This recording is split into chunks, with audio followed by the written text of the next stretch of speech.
Good evening, ladies and gentlemen. Welcome to the Amityville School District Board of Education meeting. Today's date is November 19th, 2025. Currently in attendance at this meeting is myself, Board President Mr. Johnson, my first Vice President Ron Leone, second Vice President Chris Neary, trustees Carol Seehoff and Megan Messman, and it's anticipated that Leslie Fritz will be joining us. Also in attendance is our Superintendent, Dr. Gina Talbot, our Assistant Superintendent for Curriculum Instruction, Mary Stevens, our Interim Assistant Superintendent for Finance and Operations, Mr. Snyder, and Dr. Landau, our Director of Human Resources, returning shortly.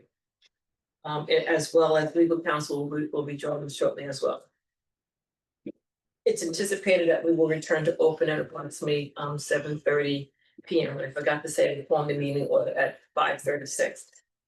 Can I have a motion to enter into executive session for advice from counsel regarding particular legal matters, as well as particular person's employment history? Motion. Second. Carol Steele first, Jeff Neary in second. All those in favor? So council's not here yet.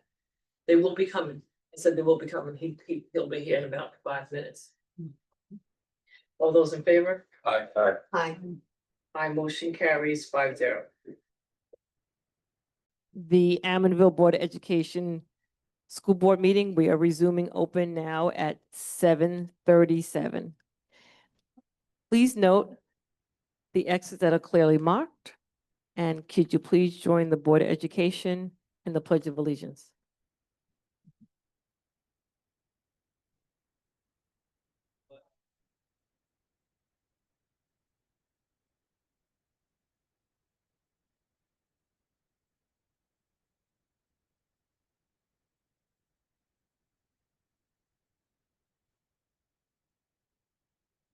Dr. Talbot, I'm going to give the meeting to you. Thank you, President Johnson. At this time, we are going to hear a report from our ex officio student board members. Ms. Sarai Mullins. Thank you. Good evening, everyone. I would like to start by highlighting the success of our recent Unity Summit hosted by the Student Council. This event provided a safe, welcoming space for students to share their concerns directly with a panel of building leaders, helping us strengthen communication and understanding within our school community. We also recently held our parent-teacher conferences and an important opportunity for families and staff to connect and work together in support of our students' growth. Lastly, I would like to extend a huge thank you to our Student Council for hosting our annual fall blood drive. Thanks to their hard work and the generosity of our donors, we collected 50 pints of blood, enough to save up to 150 lives.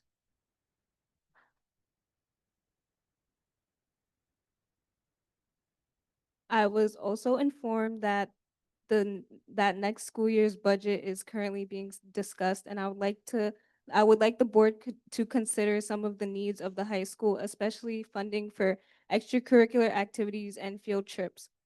These opportunities are essential to my peers and I, and continued support for them contributes to the well-being of our school. Thank you. Thank you for the reports.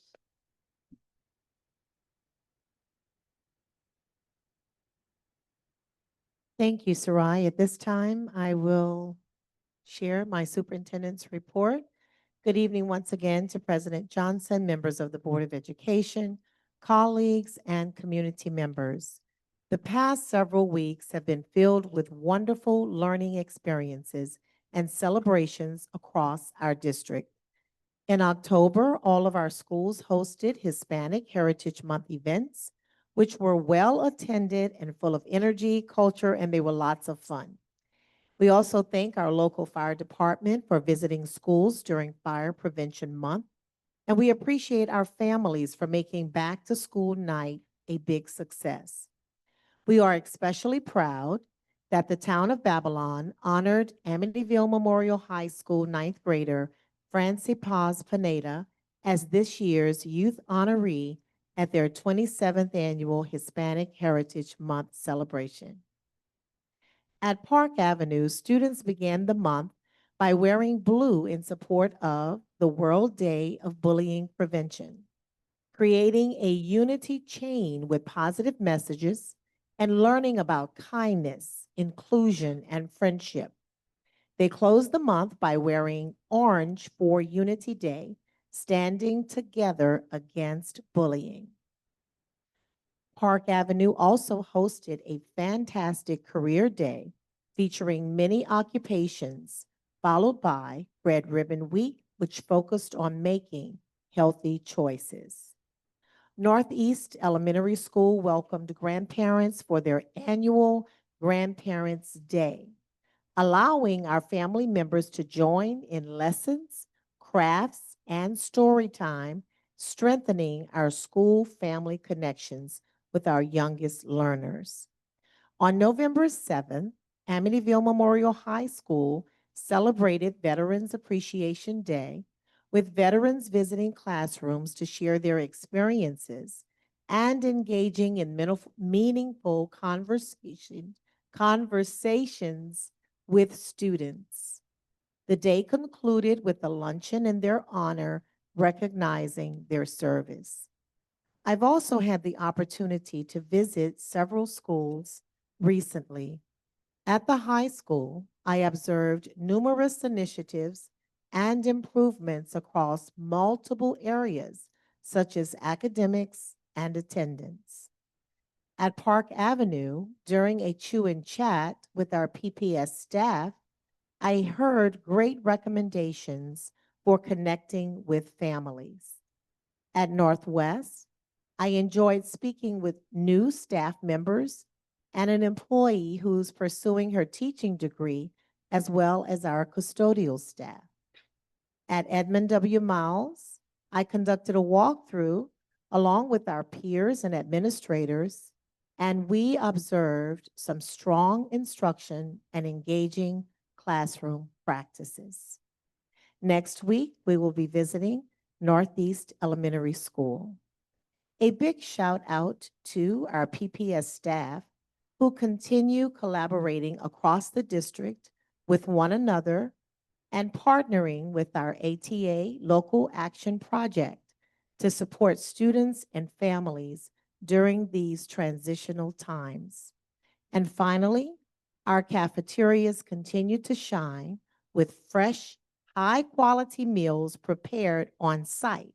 Some of those highlights include vegetable frittata by Chef Selena and Sylvia Lopez at Northwest, fresh blueberry cobbler by Ruth Vargas at the middle school, hand-seasoned Salisbury steak by Julie DeVetchis at the high school, and chicken bowl with gravy and sweet and sour meatballs, student favorites at Park Avenue. So we want to thank our administrators, teachers, staff, families, and community partners for making these events and initiatives meaningful. And Amityville continues to shine because of your dedication. Thank you. Thank you, Dr. Talbot. Yeah. So at this time, I'm going to ask if Ms. Stevens would join me at the podium for this moment of staff and student recognition, which will be followed by a curriculum update presentation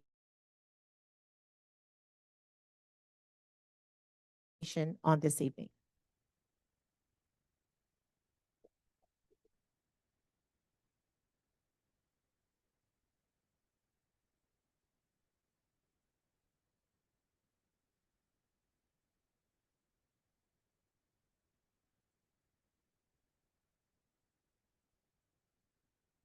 We are so enthused by what we are seeing in the schools with staff and students making exceptional decisions and being involved in such an engaged manner. Some of those staff and students will be recognized here tonight who have been standouts in their respective buildings on behalf of the Board of Education. Thank you, Dr. Talbert. So in the back with the meeting materials are handouts that have details about the honorees this evening. I'm going to summarize their accomplishments. We are so excited to recognize them. We're going to begin with staff. And from the high school, tonight's honoree is Kara Westfall.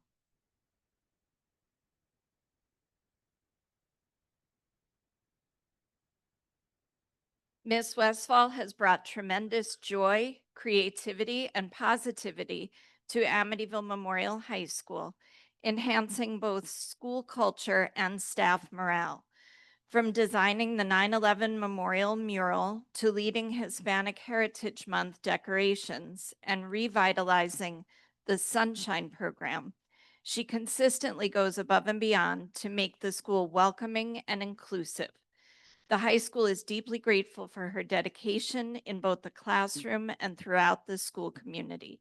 Congratulations, Ms. Westfall.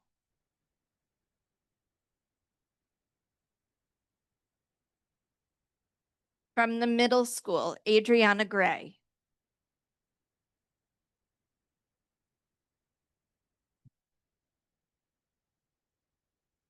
Miss Gray is a proud Amityville graduate who has become a vital presence in both the school and community, consistently modeling hard work, kindness, and service. Each morning, she lifts staff spirits with her warm greetings and positive updates, creating a welcoming start to the day. Her dedication and enthusiasm embody the true spirit of Amityville pride. Congratulations, Ms. Gray.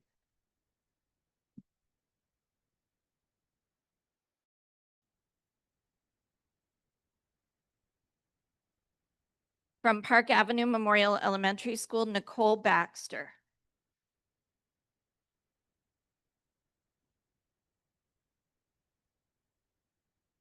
Ms. Baxter is a dedicated and compassionate professional who creates an active, engaging classroom where students are supported and challenged to reach their full potential. She is collaborative, kind, and steadfast in doing what is best for children.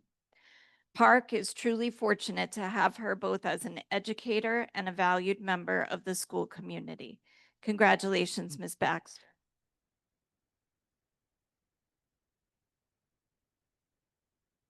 From the Northwest Elementary School, Mackenzie Jones.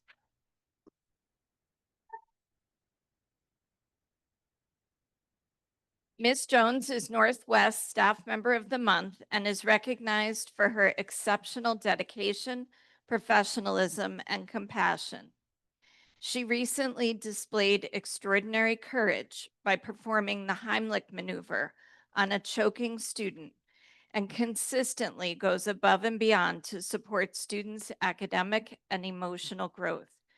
Her seamless transition this year into a new ENL cohort role further highlights her adaptability, expertise, and unwavering commitment to excellence. Congratulations, Ms. Jones.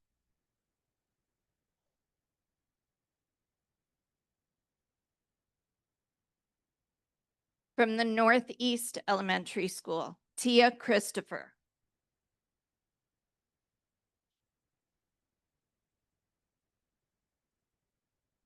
Ms. Christopher is a highly competent teaching assistant who demonstrates a genuine passion for working with children. She consistently goes above and beyond her role by assisting with bulletin board displays and coordinating school spirit activities. Ms. Christopher is a reliable and dedicated employee who is always willing to help wherever needed. Congratulations, Ms. Christopher.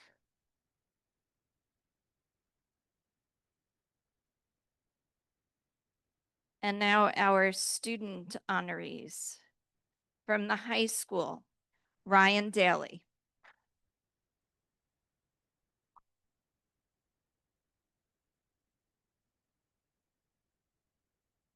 Ryan is a quiet yet powerful leader whose compassion, empathy, and dedication make her an outstanding member of the school community.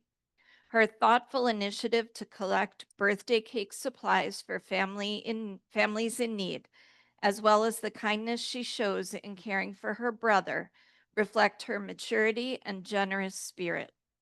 Ryan consistently leads by example, inspiring others through her actions and heartfelt concern for others. Congratulations, Ryan.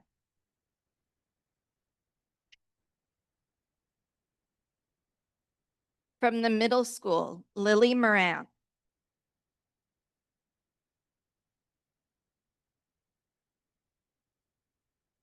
Lily has completed over 100 lessons on iReady, demonstrating her strong commitment to academic growth and excellence. She has made a smooth transition to middle school, quickly adapting to new routines and expectations. Lily is thoughtful and kind to both her peers and teachers, consistently displaying a positive attitude and respect for others. She is an excellent example of hard work, kindness, and perseverance. Congratulations, Lily.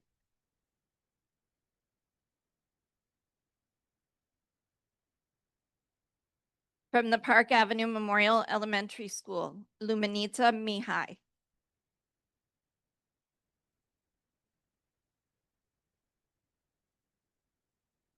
Luminita is a caring and helpful student. She helps her teacher and classmates when they may need assistance.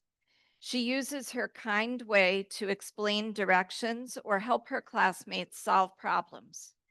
Luminita also works well in a small group. She shares her ideas and listens to the ideas of others. She exhibits respect by always raising her hand and following all class and school rules. Luminita is a hardworking student. She completes all of her classwork and homework daily and received a 100 on her first unit math test. Congratulations, Luminita.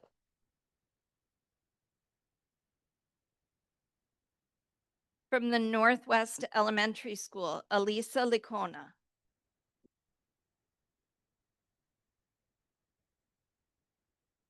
Elisa is a compassionate and attentive student who consistently uplifts her peers with kindness, encouragement, and support.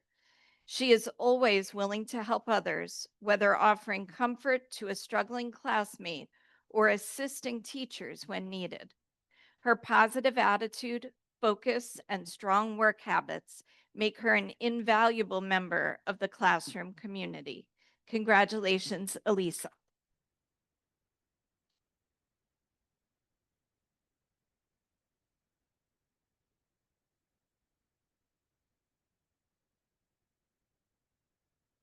From the Northeast Elementary School, Noah Morant.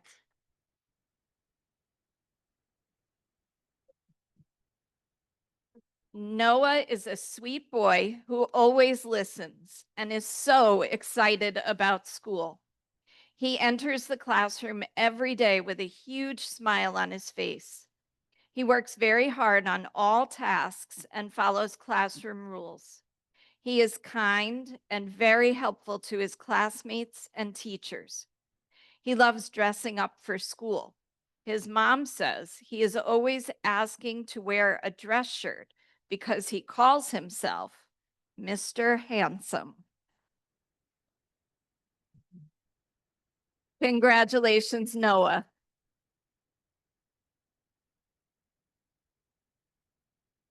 From the Physical Education and Athletic Department, Thaddeus Volsimus.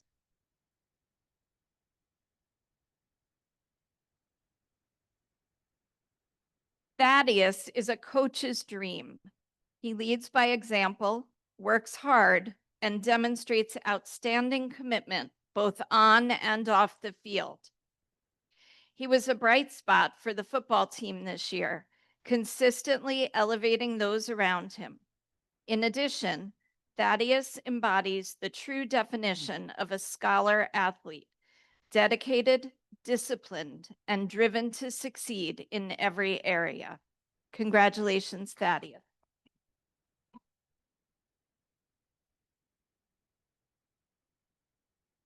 From the Fine and Performing Arts Department, Naomi Chavez Duran.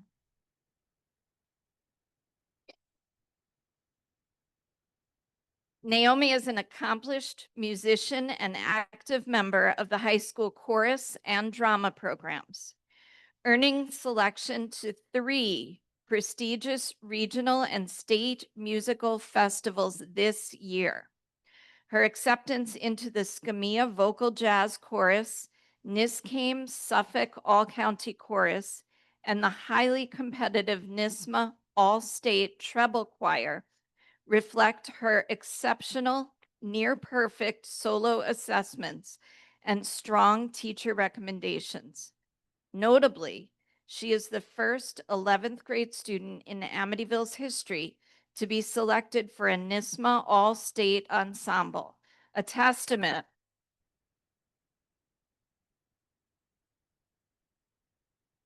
This is a testament to her remarkable talent and dedication. Congratulations, Naomi.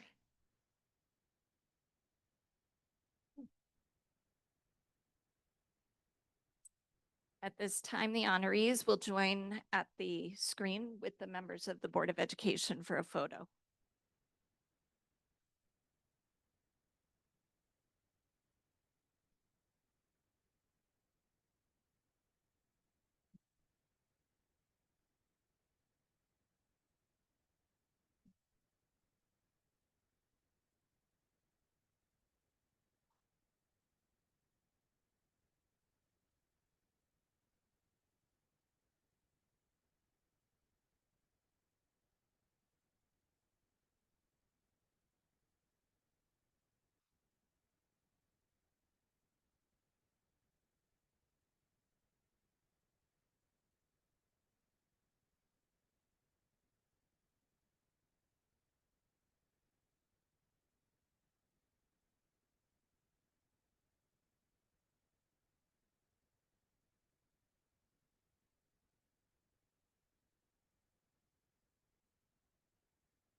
Congratulations again to all of our honorees. We're so proud of your accomplishments and for making Amityville a better place to work and learn.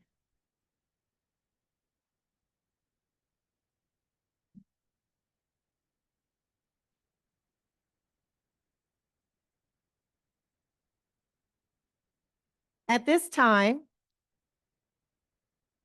we will transition into our curriculum presentation.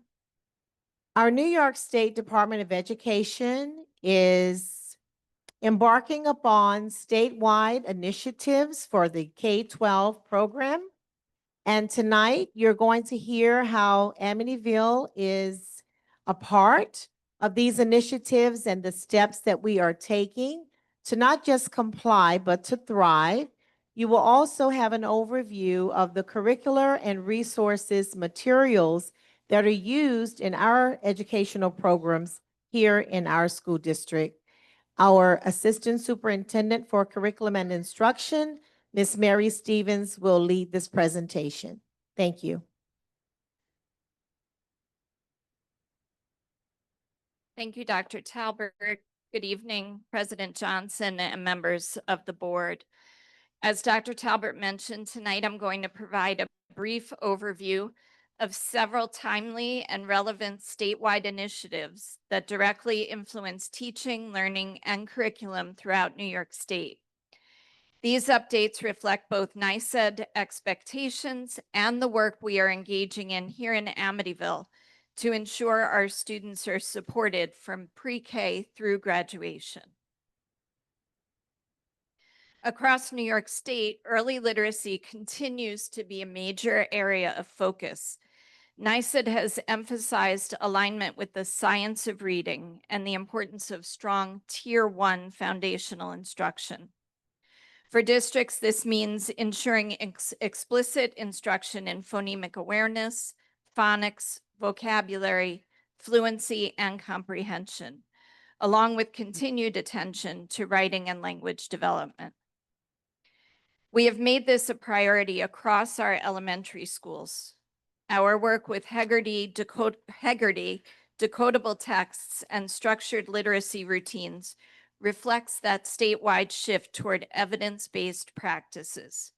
This year, we are also strengthening our progress monitoring to ensure early identification of students who need support. The science of reading refers to a large body of interdisciplinary research that explains how children learn to read and what high-quality, effective reading instruction must include. This work comes from cognitive psychology, neuroscience, linguistics, and decades of classroom-based research.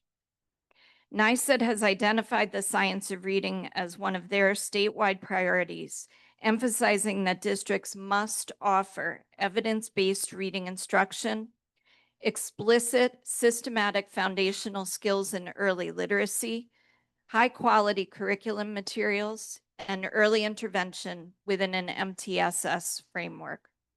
Their goal is clear.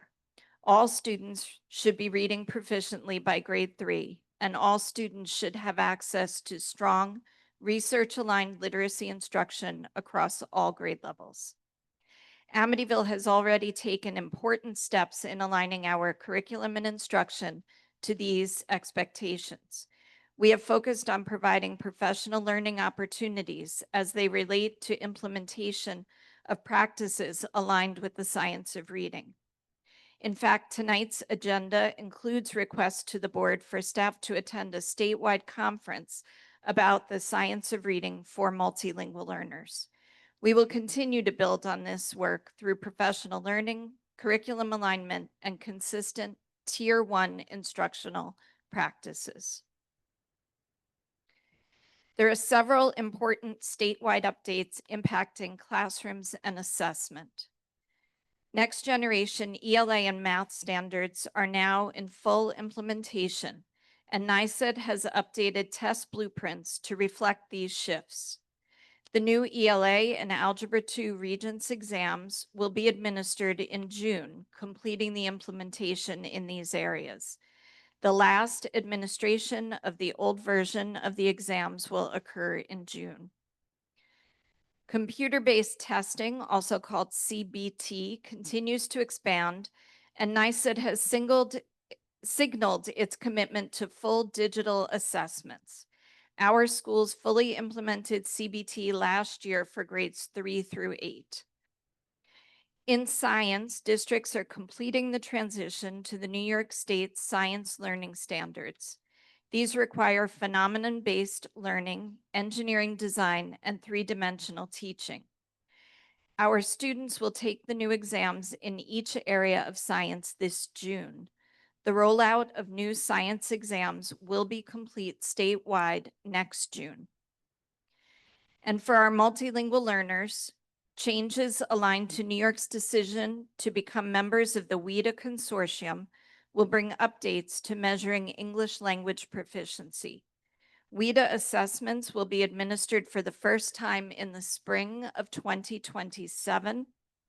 And in the fall of 2027, WIDA screeners for new entrants will begin. Our administrators, their curriculum teams, and teacher leaders are working to ensure alignment across grade bands as these changes continue to roll out. So New York State is proposing changes that include adding financial literacy and climate education. The Board of Regents has published for public comment 2 major K-12 initiatives related to the rollout of a portrait of a graduate. The first is personal financial literacy. The second is climate education. In both areas, instruction may be embedded in existing courses or offered as a standalone course or model. Both initiatives align well with elements of the portrait of a graduate, including college and career readiness, citizenship, and 21st century skills. Personal finance ties to real-world adult readiness. Climate education ties to global citizenship and sustainability. They also are supported by our instructional priorities of providing high-quality, aligned curriculum and culturally responsive, future-focused education. If approved, the new initiatives would be rolled out by grade band.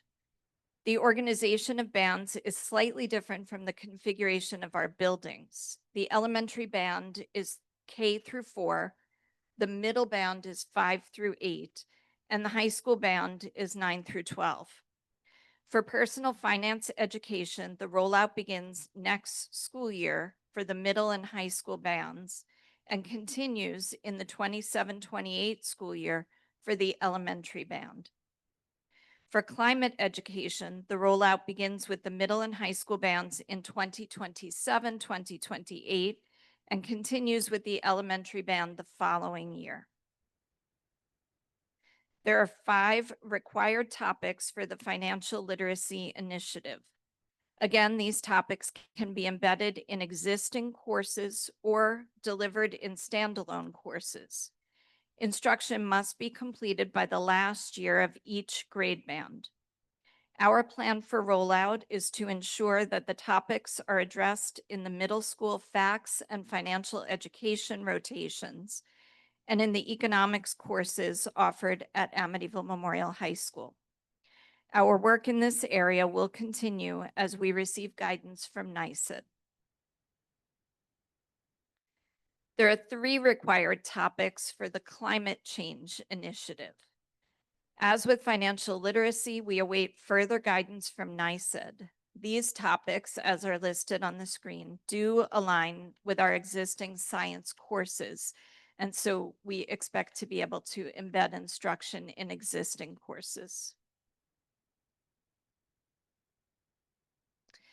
At the elementary level, Amityville uses Savvis, MyView, and Mi Visión literacy as core ELA and home language arts curricula in the K through 5 grades.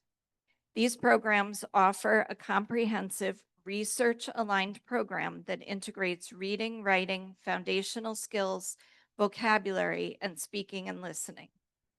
A few key features include strong alignment to the science of reading, daily routines for explicit phonemic awareness and phonics instruction, culturally responsive materials that reflect our students, built-in supports for multilingual learners and students with disabilities, and consistent lesson structures. We have fully implemented MyView and Mi Visión across Northeast, Northwest, and Park Avenue. Teachers have access to digital tools to support instruction, and we continue to provide professional learning opportunities across grade levels. These include learning opportunities led by staff members and by members of the Savvis team. This year, we have seen increased consistency in foundational skills instruction, more structured shared reading and close reading lessons, and stronger writing routines. Additionally, our Savvis professional learning sessions and focus walkthroughs have helped provide teachers with feedback to refine their implementation. Our areas of focus moving forward include strengthening small group reading instruction, enhancing vocabulary and language routines to support our multilingual learners, and strengthening writing instruction. At the secondary level, Amityville uses Savvis My Perspectives for grades 6 through 8. This curriculum is a blended digital and print program centered on close reading, evidence-based writing, and high-level academic discussion. Some program strengths include rigorous, diverse texts that challenge and engage students, leveled supports for multilingual learners, a clear structure for writing to sources, argumentative, informative, and narrative, digital tools that allow for annotation, audio support, and feedback. My Perspectives is fully implemented at Edmund W. Miles Middle School.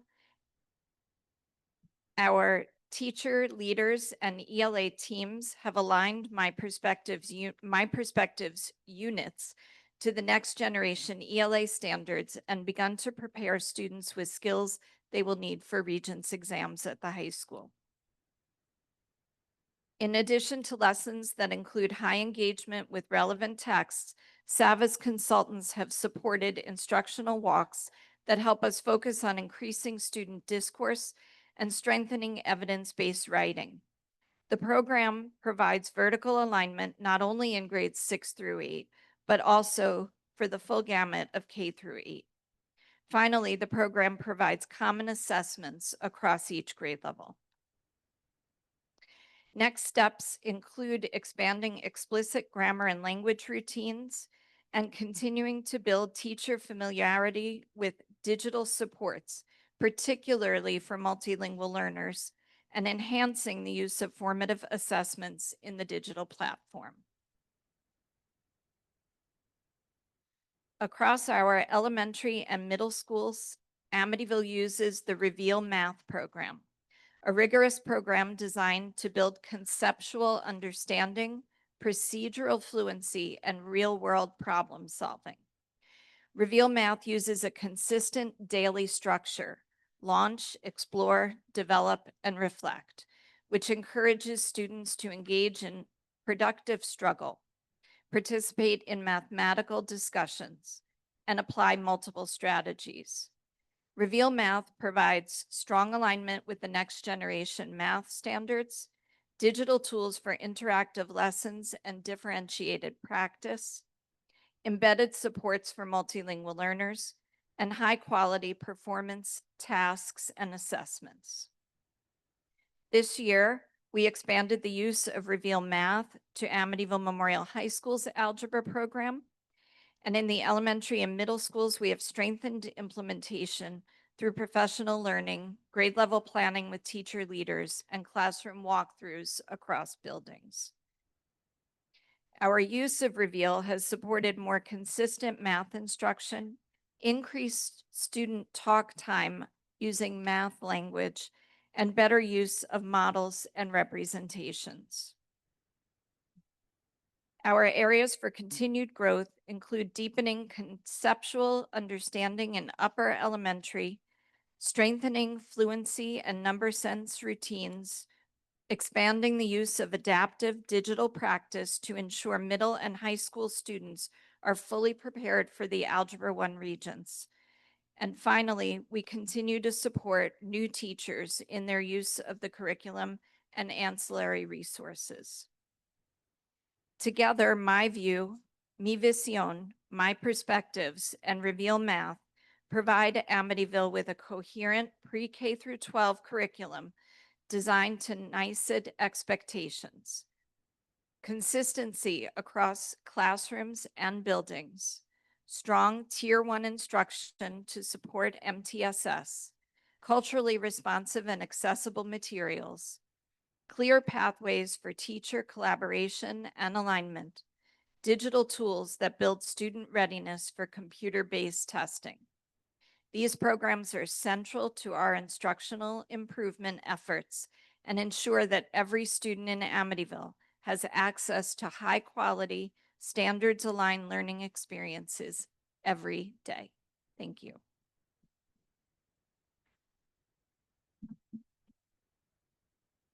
Thank you. Does any board members have any questions? Sure. I have one. All right, Carol. Just a Megan. quick question. Actually on the first page, under early literacy and science of reading, Yes.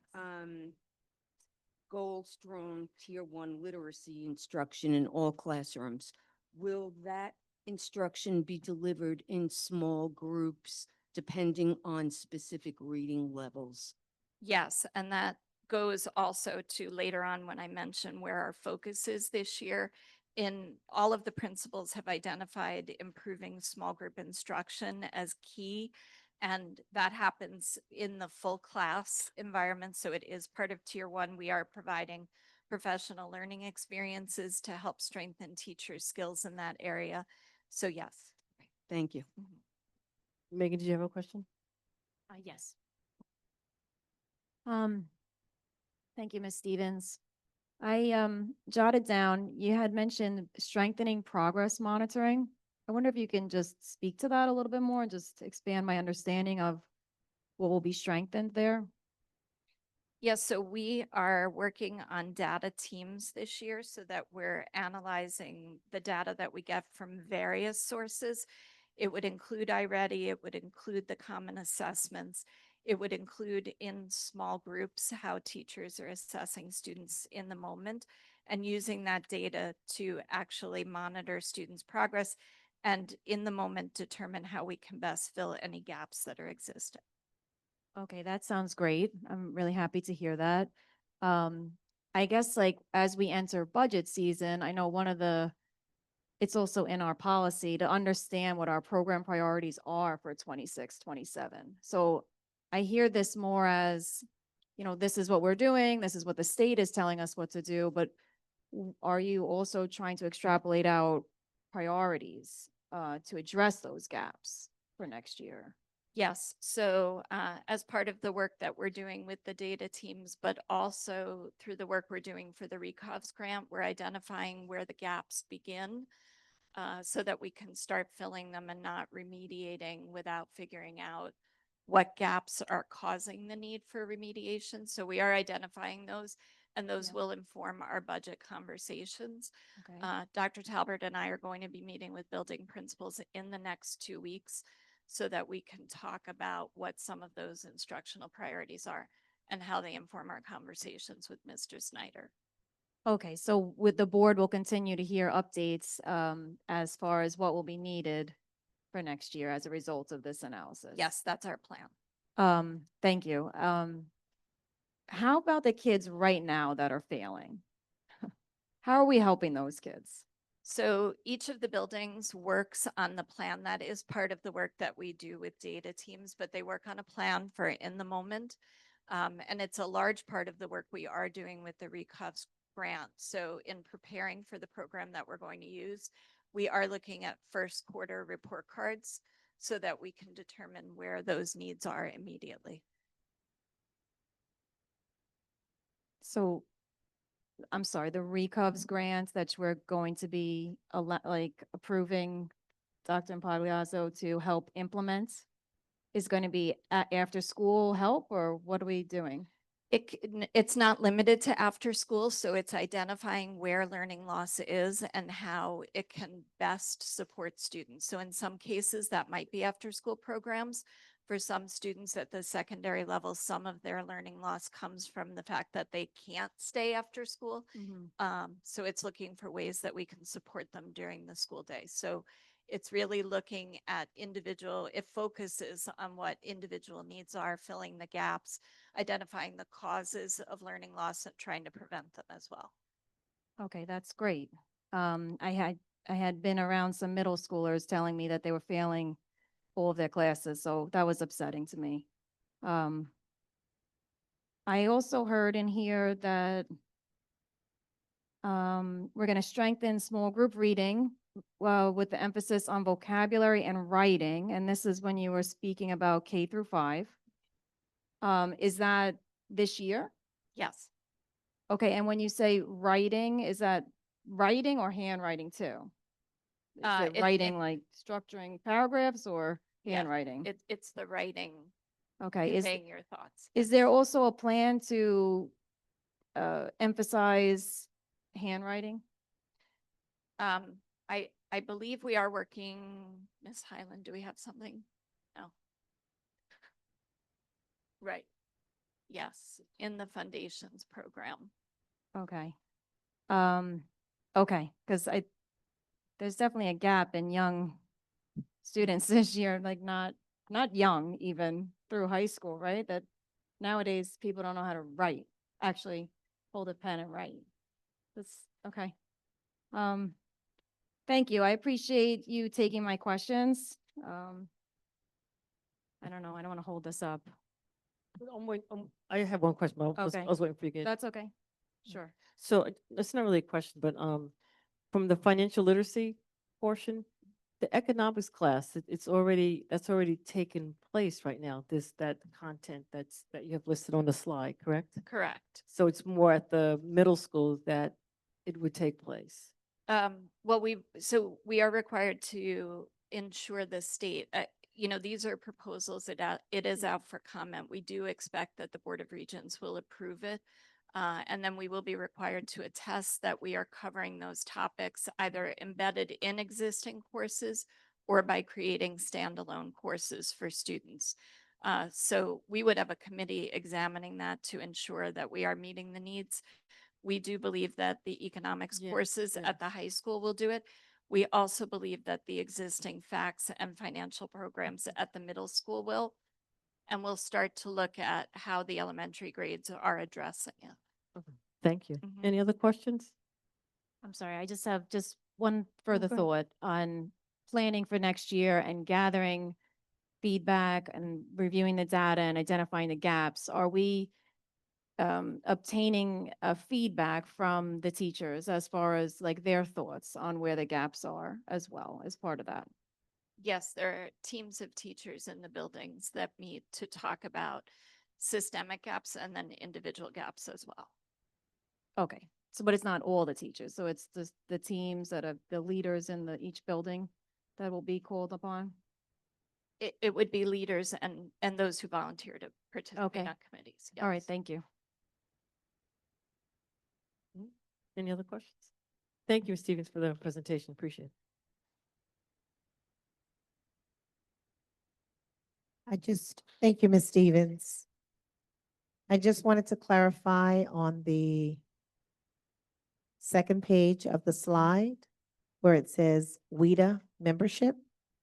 WIDA is World-Class Instructional Design and Assessment. And it's a consortium of a number of states that's providing comprehensive systems to support, teach, and assess multilingual students in K-12. We just wanted to clarify that for you. Thank you. At this time, we're taking community input regarding board agenda items only.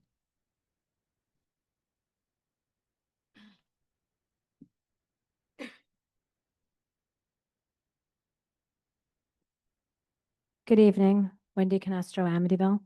I have several questions. Why are the minutes from the election, May 20th, being approved tonight, 6 months later? Maybe even more than. May, June, Sure. September, So what 6 happened on, I believe it was September, they were supposed to be approved, and then in listening back to the audio, there was not enough people to approve because there was only 4 people here, so it was not enough to approve because Juan was new to the board, and so he said he could not approve the minutes, which is understandable because he was not there May 20th. So we had to bring it back in. So we thought it was already done, but it was not done. Okay, thank you. And the only other well, 2 other things. These policies that are up for readings, there aren't any copies for the attendees here.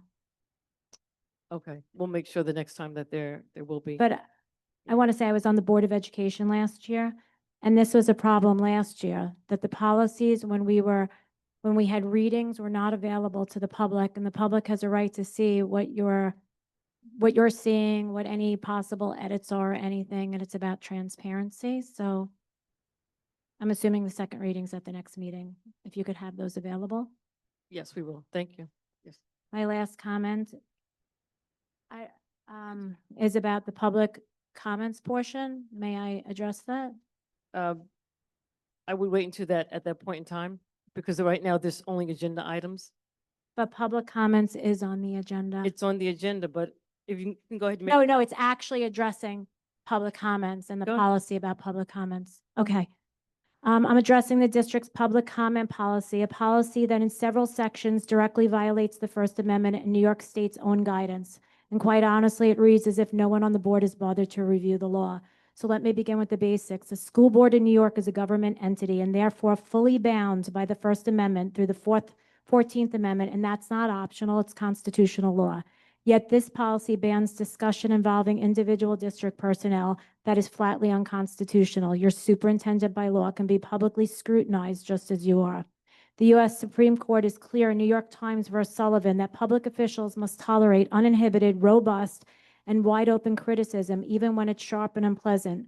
School administrators, board members, and other personnel, public officials that are under that standard. You can't ban criticism simply because it makes the district uncomfortable. I'm surprised trustees don't know this. The Supreme Court reaffirmed this again in Rosenblatt versus Baer, holding that public employees in positions of public trust are subject to public criticism, and the government cannot silence that speech. That ruling is binding on every public body in New York State, including you. And just to remove doubt, the New York State Committee on Open Government has issued repeated opinions stating that school boards cannot prohibit criticism of district employees or officials during public comment. Their advisory opinions are intended to promote compliance with the law. Your policy civility requirement bans on abusive language and the president's power to stop speakers for being inappropriate are the exact kind of vague discretionary rules courts strike down for viewpoint discrimination. You don't get to silence criticism by labeling it uncivil. Federal courts, including the Second Circuit, which governs New York, have consistently held that civility codes used to silence criticism are unconstitutional viewpoint discrimination. The government, in this case the school board, cannot police tone, emotion, passion, negative opinions, or disagreement. The First Amendment is not here. Okay, Thank you. I could stop and come back. I'm just gonna. No, we're going to keep moving along. Next person, please. Thank you. Chris Papil, Amityville. Okay, this is like one question, maybe it's two.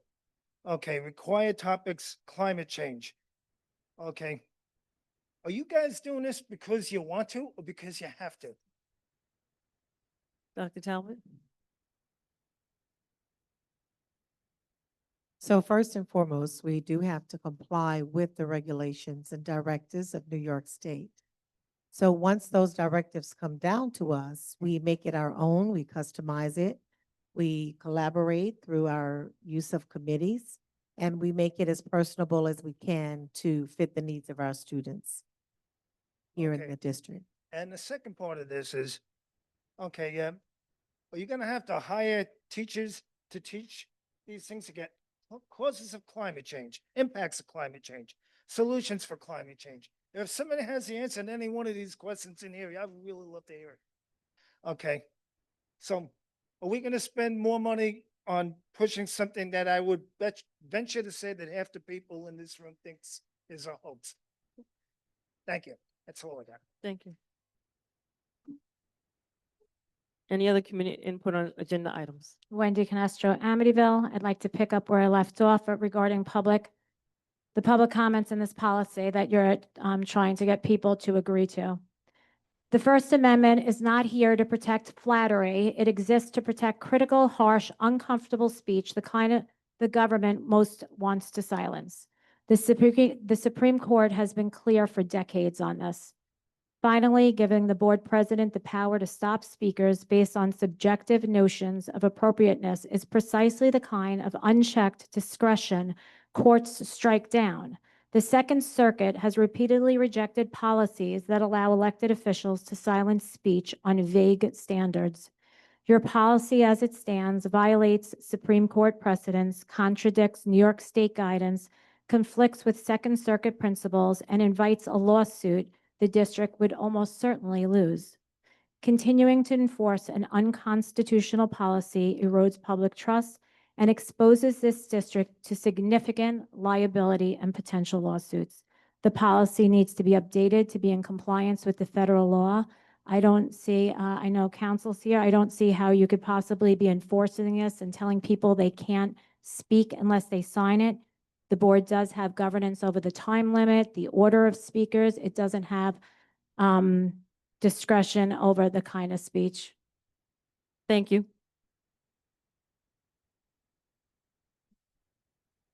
Can I have a motion for agenda item 2A1 through 4, please? Lisa, I have a question before we take that motion, please, about the minutes. Because I might want to take them separately. So how about if I do it this way? How about if I do the one that you have a question about? I'll do that separately. Do you have a question about each of them? Because if No, they're, 2 and 3. all If right. you can do this. So can I have a separately. motion for agenda item 2A1, please? Motion? Second. Carol Seehoff is first, Chris Was Naren me. is second. That was Megan. I'm sorry, That's all right. Megan is first, and Chris Naren is second. Any discussion on this particular item? No. Hearing none, all those in favor? Aye. Aye, motion carries 6-0. Can I have a motion for agenda item 2A2, please? Motion. Chris Naren is first. Leslie Kretz is second. Any discussion on this item? Yes, so on September 10th and also October 15th, so it's for both of these, I had called either an intervening motion or walk-on motions. I've been informed through Lisa from council that we don't have to document the full motion in the minutes. So they're not contained in the minutes. But if we don't include them in the minutes, then since it's a motion that I brought forth in a public meeting and I handed it out, should that not be, and I guess, John, this is directed to you, should that not then be updated in the backup as far as the agenda then? Since I'm bringing motions that are not being documented, should the backup to the meeting now be updated to reflect the full language of the motion? So we have reviewed this issue before, that the agenda is the order of business that is set forth by the board. That's the agenda. There's no obligation to go through and address the agenda and republish the agenda to correlate to what happened at the meeting. So there's no obligation for the agenda to be changed after the fact. It already served its purpose of setting forth the events as they're laid out at the time of the board meeting. So when you make a motion to amend the agenda, there's no obligation to actually amend the agenda, the physical agenda, and republish it showing the amendment. That's the purpose of the meeting minutes. Meeting minutes merely show the actions that were taken at the meeting. So there's no obligation to change the agenda or reestablish the backup that was reviewed by the board at the time. So the minutes will reflect a action item that gives no detail to the public as far as what the action was. But It that's doesn't why give we the also full put on there. language. But that's why we also put on there to go to the video. So we put the topic and then we said to see the video for complete details of that particular motion. So I'm sorry, go ahead. Hugo. So the actions are recorded. Motion to amend the agenda passed, whether it was passed or not passed is recorded.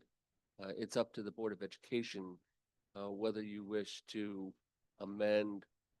Right, there were some minutes at some point that actually had the resolutions Mhm. included. Yes, and we accepted those. Included within the entire Yes. within the entire body. Mhm. And then there are other minutes that merely have the motion and the action. Both are permissible under your policy because the requirement of the open meetings law is that minutes reflect the motion and the action taken at the Board of Education meeting. If you wish to make it clear that the whole body of the resolution is included in the minutes, it would be my recommendation to make that clear in your policy. Mhm. Okay, thank you, John. Any other discussion on this item? Yeah, just- Madam President, I'm sorry. Can I just piggyback on what Trustee Messman said? I just want to make sure I have a clear understanding of this. If there is an intervening motion that takes place,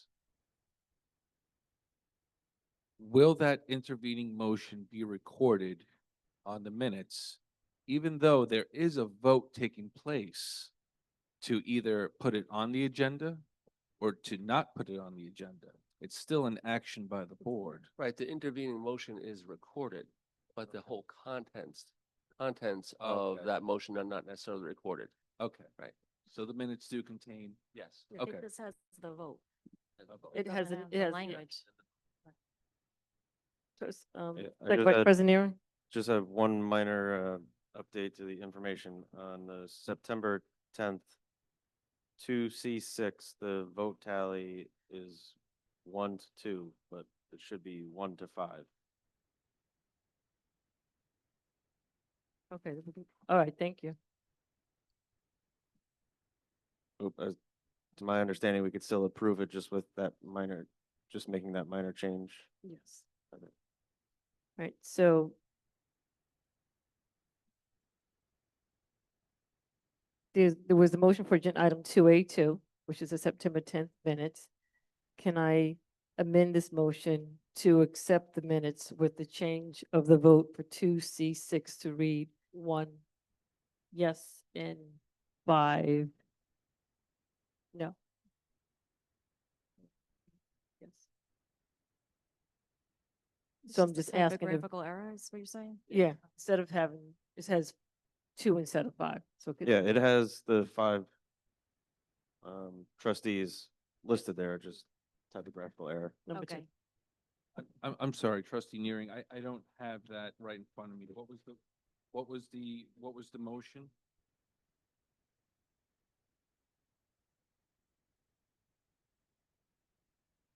Okay. Right. So once again, I want to amend the minutes to reflect the correct number for 2C6. It's 1 yes and 5 no. Can I have a motion to amend the agenda to accept with that change? Motion. Chris Neerens first. Leslie Kretz second. All those in favor of agenda item 2A2? Aye. Aye. No. Motion carries 5-1. I just to say, I guess I'm the only one on the board, but I would like the minutes to reflect the full resolution. Thank you. Can I have a motion for agenda item 2A3, please? Motion. Second. Chris Neerens first. Carol Seehofer second. Any discussion on this item? All those in favor? Aye. Aye. No. Motion carries 5-1. Can I have a motion for agenda item 2A4, please? Carol Seehofer first. Leslie Kretz is second. Any discussion on this item? All those in favor? Aye. Aye. Motion carries 6-0. For the policy committee for 2B1 through 8, Any- Lisa, did you want to do the November 12th? there was not a consistent feedback that I got, so no, I'm just gonna wait to. Oh, next one. sorry. All right. Thank you. So for agenda item 2B1 through 8, any discussion on these items as their first reading? And Yes. if any questions or comments, provide them back, and then we could look at them at the next policy committee meeting. Yes. Oh, you're saying we can't talk about it now? No, we can. Oh. Yeah. So just to say, like, so since we don't have the hard copies here and it's supposed to be a first reading, we'll repeat the first reading when we have hard copies available? Is that required? No, so or- it will go, when we go to the second reading, we'll go ahead to the second But reading. how do you call it a first reading if we don't? Because give it we as a board have had the first reading, I believe, are the Oh, it's policies for up the on the, public? are the policies up on the website, or no, not right now? No, I mean, are the drafts up on For the the website public? for the public? For the policies, they're not up on the website right now, correct? The drafts? Right. So right now, there's a first reading we can work on, make a decision, it'll be a first or second read the next time around. We have 3 readings for these policies. So the board, I mean, the committee will have an opportunity to provide input at the second reading as we move forward.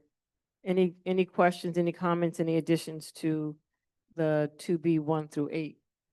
Yes, Yeah. Madam President. Oh, I'm sorry. No, you can. I have stuff, but you can go. Okay, well, I'll speak about the first policy, So the first policy, which is policy 6,000, fiscal management goals, first reading. And I may, need assistance from legal. Point number 3 reads funds in which the district has no immediate need. No, I'm sorry. Yes, point 3 states, funds for which the district has no immediate need shall be legally invested where they can bring the greatest return. My question is, should it be more defined to encompass only FDIC insured accounts? And the reason why I bring this up is because after the reorganization meeting, we were asked and we did approve and later rescinded a financial institution that was not FDIC insured, and that was out of the comfort of the board. I guess the question is, should funds, which we are caretakers for, be invested in only FDIC insured investments?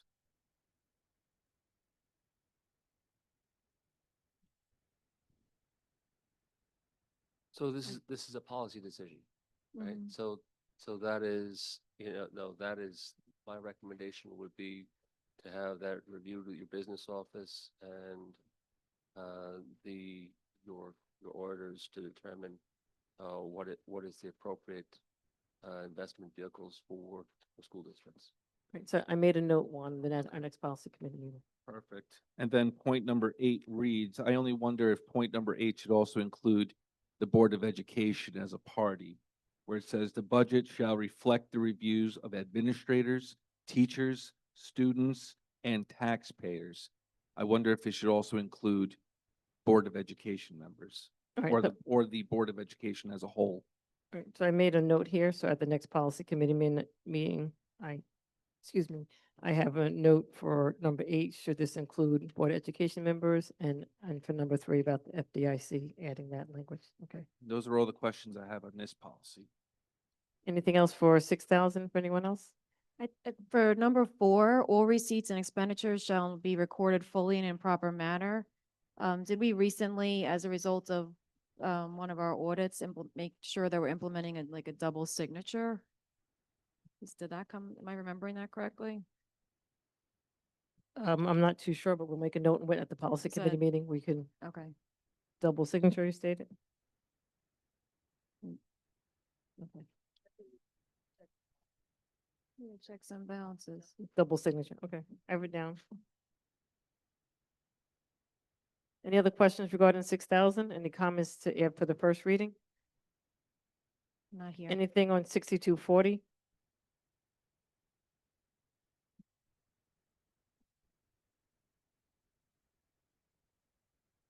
I guess I would just say that this does read that we should be reviewing it annually.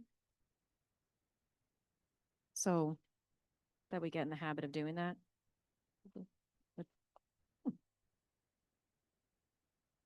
Anything else for 6240?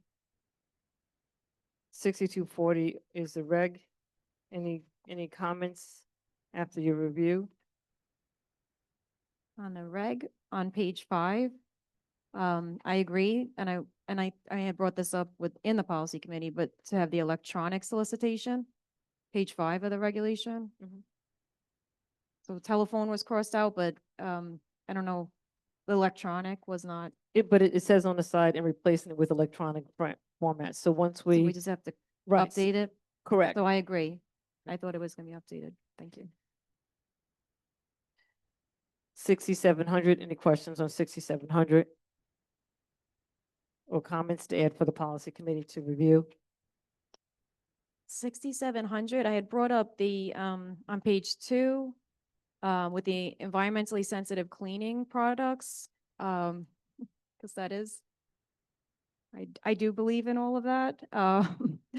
I brought up to include, and I guess the attorney she said we don't have to include it, but I would like to include after line 4, where whenever feasible, comma, including but not limited to low VOC paints and solvents. That's my suggestion. So this will just be a decision for us as a board, Okay, if we want to do it or not do it. So if the board is in agreement, then we can put the language in at the next policy committee meeting. So, okay, thank you. Included but not limited to low VOC paints and solvents. yeah, it's on page 2, it's there. There's a comment there, but I'm just suggesting the language. Right, so it's just a matter of, as a board, if this is language that we want to put in there, then if everyone says we're okay with it, then we can put the language in. So we're just bringing this back to the board. Yes, for the so I policy- guess, do you want me to explain? I guess, I mean, don't have it's to- volatile organic compounds. think you need to everybody explain. I knows think- what it is. Okay. Yeah, I think it's just that it's something that it's coming back to the board as a first reading from recommendations that occurred in the policy committee. So now we're just asking our fellow board members, do they Okay. agree with our recommendation? So that's the key. If no one disagrees with it, then for the second reading, we can make it part of the process, and that's the key. So anything that we made recommended changes for at the policy committee, if the fellow board members who are not there, if they have, if they agree with the changes, then we can put them in and make it part of the second reading. If they don't agree with, they want to make any changes, then that's where we're getting the feedback from those who are not at the policy committee meeting. Okay. 6741, there were changes that were suggested at the policy committee meeting. Mhm. If anyone that was not in attendance has any questions about those changes? Yeah, yes. And I can give this to you, Anne Marie, my markups, but, so first paragraph, all RFPs, we had shall, I guess it was suggested to change it to may. I think I would keep it as shall would be my recommendation. Shall be published in the district approved newspapers. And I would also insert and transmitted electronically to viable entities.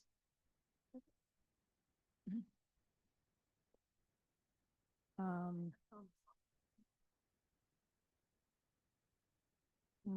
no, I didn't read that in the side. The second paragraph, the red text, an architect was inserted, which may be in cooperation with central administration. So this is, I just inserted which is at the discretion of the Board of Education and may be in cooperation with central administration. So this is the proposals for, let's read the whole paragraph again. Oh, this is for legal services, internal and external auditors, treasurer and district clerk, and the architect, which the Board of Ed approves. So Or you're, selects. so you're requesting that we add that language in? Mm-hmm. Okay. Yes. Okay, so the next paragraph, the business day after an RFP deadline, the assistant superintendent, the assistant superintendent of finance and operations or their designee shall send an inquiry to any entity that requested the RFP. I crossed out requested and I would suggest received the RFP, but did not respond to or submit a proposal, not an RFP, to obtain information as to why they declined to submit a proposal and share that information in writing to the Board of Education. So I read the paragraph with my suggested inputs. You got that, Emery? Okay. Okay. I'll give it to you, sure. Anything else for that last policy? Yes, back on the first page, the paragraph right after the numbered lines. In the sentence where it says, and shall not include any limitations that may limit response.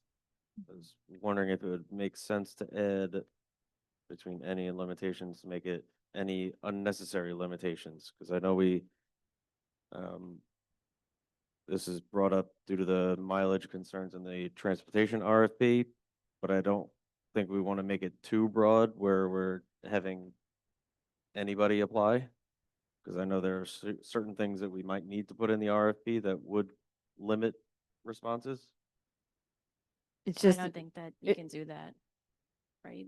Like this is like, I think we need competitive bidding. I think we're required to have competitive bidding. So we can't put out RFPs knowingly with limitations that would only have one respondent.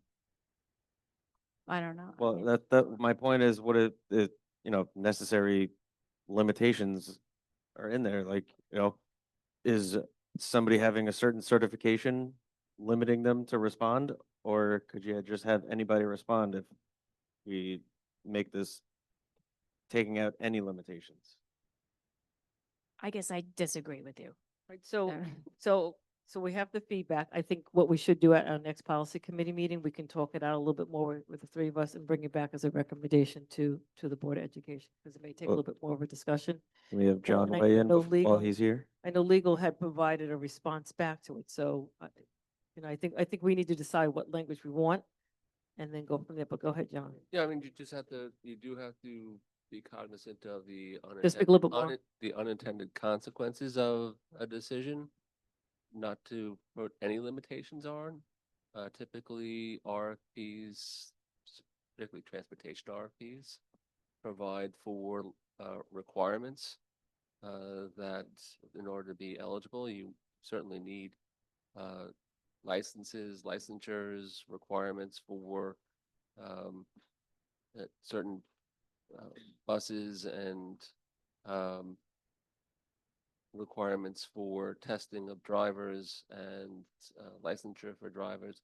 There's a whole list of requirements that you have to satisfy in order to be eligible for school bus transportation. Right, so I think let us discuss a little bit more at the policy committee meeting, and then we could send it back to legal for any follow-up advice. 6110, there were comments that were provided. Has the board reviewed the comments? Is there anything that they disagree with or they want any changes? I'm okay with the blue. I have, it's hard to read, I agree, Leslie, but, the fourth paragraph, my suggested, revision would be a balanced budget for the ensuing school year shall be provided to the board electronically 4 weeks prior to its presentation to the voters for final adoption. Right, so we'll make it as a note, and then at the next policy committee meeting, we can discuss it further and then bring it back to the board. Okay.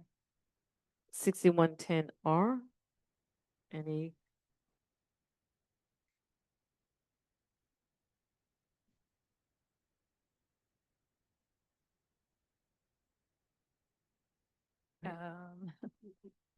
As part of the budget planning process, the superintendent of school business official will evaluate and present to the Board of Education.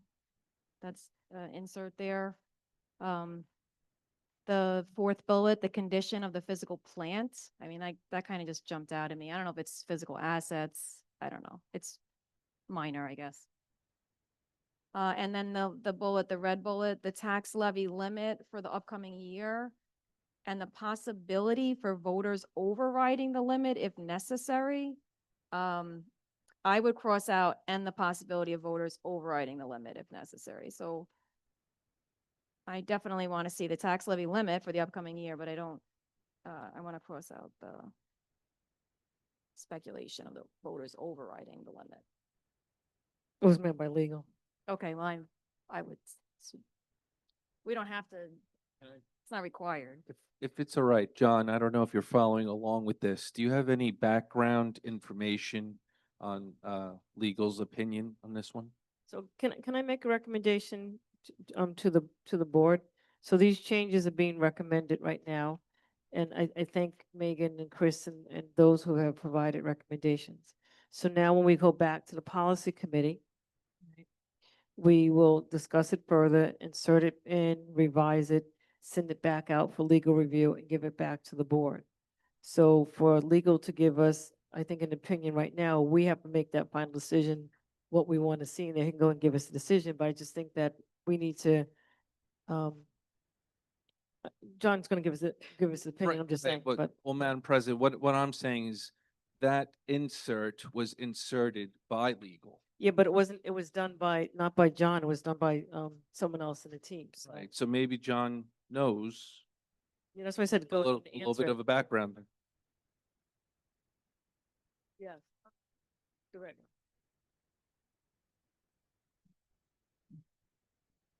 I think what's important to remember is that when it's sent to legal, someone reviews the entire policy. And if there's any, questions or comments, anything like that, then they get clarification, they give it back to us. So I think these are really great questions that are being asked. I think these are really great recommendations. And I think we need to put them in and then go from there. Go ahead, John. So what the full sentence says, as part of the budget planning process, the superintendent or school business official will evaluate the tax levy limit for the upcoming school year and the possibility of the voters overriding the levy limit.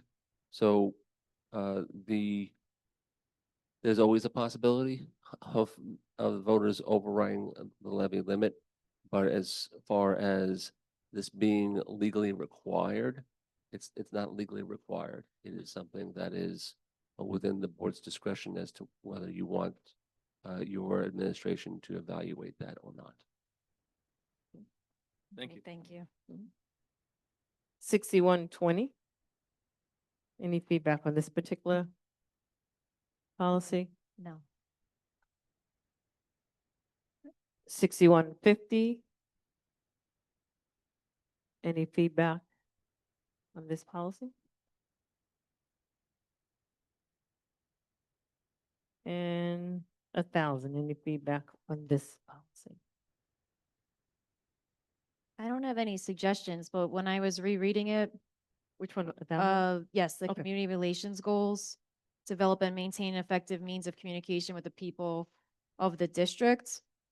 I had recalled a community member several months back, like asking about, can they opt in to the robocalls? And I just wanted to resurface that again, as in a way to maybe expand the engagement. Yes, we have actually discussed that, and the window has been set for open enrollment.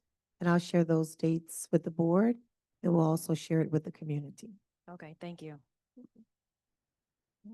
Thank you for all the feedback and suggestions for the policy committee.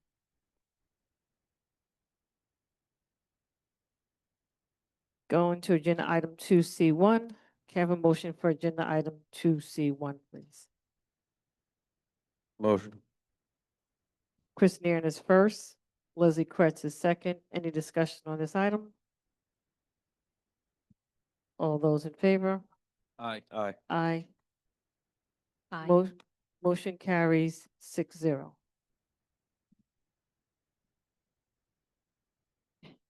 Can I have a motion to amend the agenda to add agenda item 2C2, which states, resolved upon the recommendation of the superintendent of schools, the Board of Education hereby approves the written request of the employee named in the attached confidential Schedule A dated November 19th, 2025 for an extension of the employee's probationary period for an additional calendar year.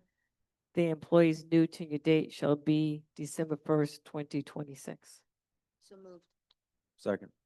Carol Seehoff is first, Chris Nair is second.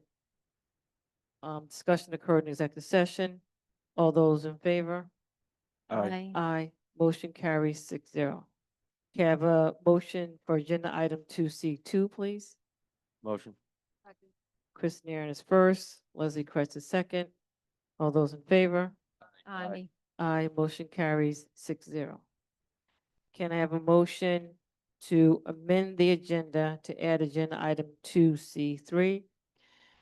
And it reads, resolved upon the recommendation of the superintendent of schools, the Board of Education hereby approves the written request of the employee named in the attached confidential Schedule B dated November 19, 2025 for an extension of the employee's probationary period for an additional calendar year.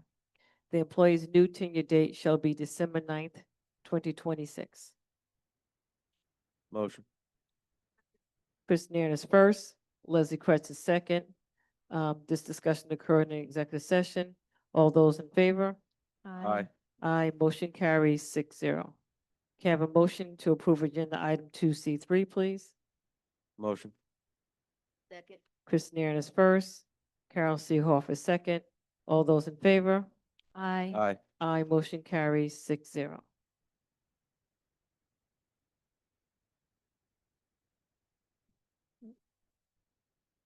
Can I do agenda items 3A1 and 3 altogether, please? Yes. Yes. Can I have a motion for agenda items 3A1 to 3A3? Motion. Carol Seehoff is first, Leslie Kretz is second. Any discussion on these items? All those in favor? Aye. Aye, motion carries 6-0. Can I have a motion for agenda item 3B1, please? Motion. Chris Nairn is first, Second. Carol Seehoff is second.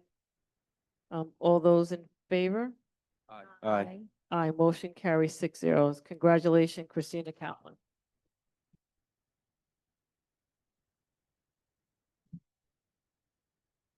Can I do agenda items 3B2 to 3B43 altogether? Does anyone need anything done separately? So 3B2 to 3B43. Right.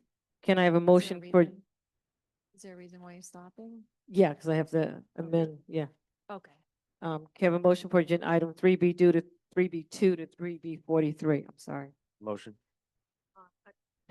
Chris Nairn is first. Leslie Kretz is second. Any discussion on any of these items? All those in favor? Aye. Aye. Motion carries 6-0.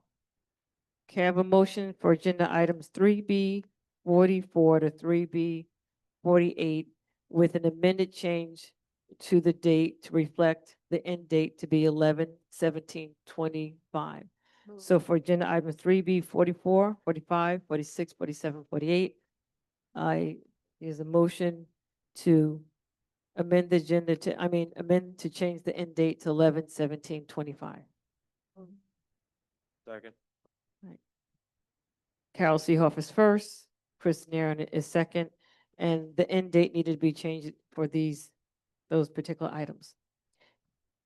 The For 3B44 to 3B48. All those in favor? Aye. Aye, motion carries 6-0. Can I do agenda items 3B49 to 3B146 altogether, or does anyone need anything done separately? Have a motion for anyone separately? Have a motion for agenda item 3B49 to 3B146. Motion. Chris Nairn is first. Leslie Kretz is second. Any discussion on any of these items? All those in favor? Aye. Aye. Motion carries 6-0.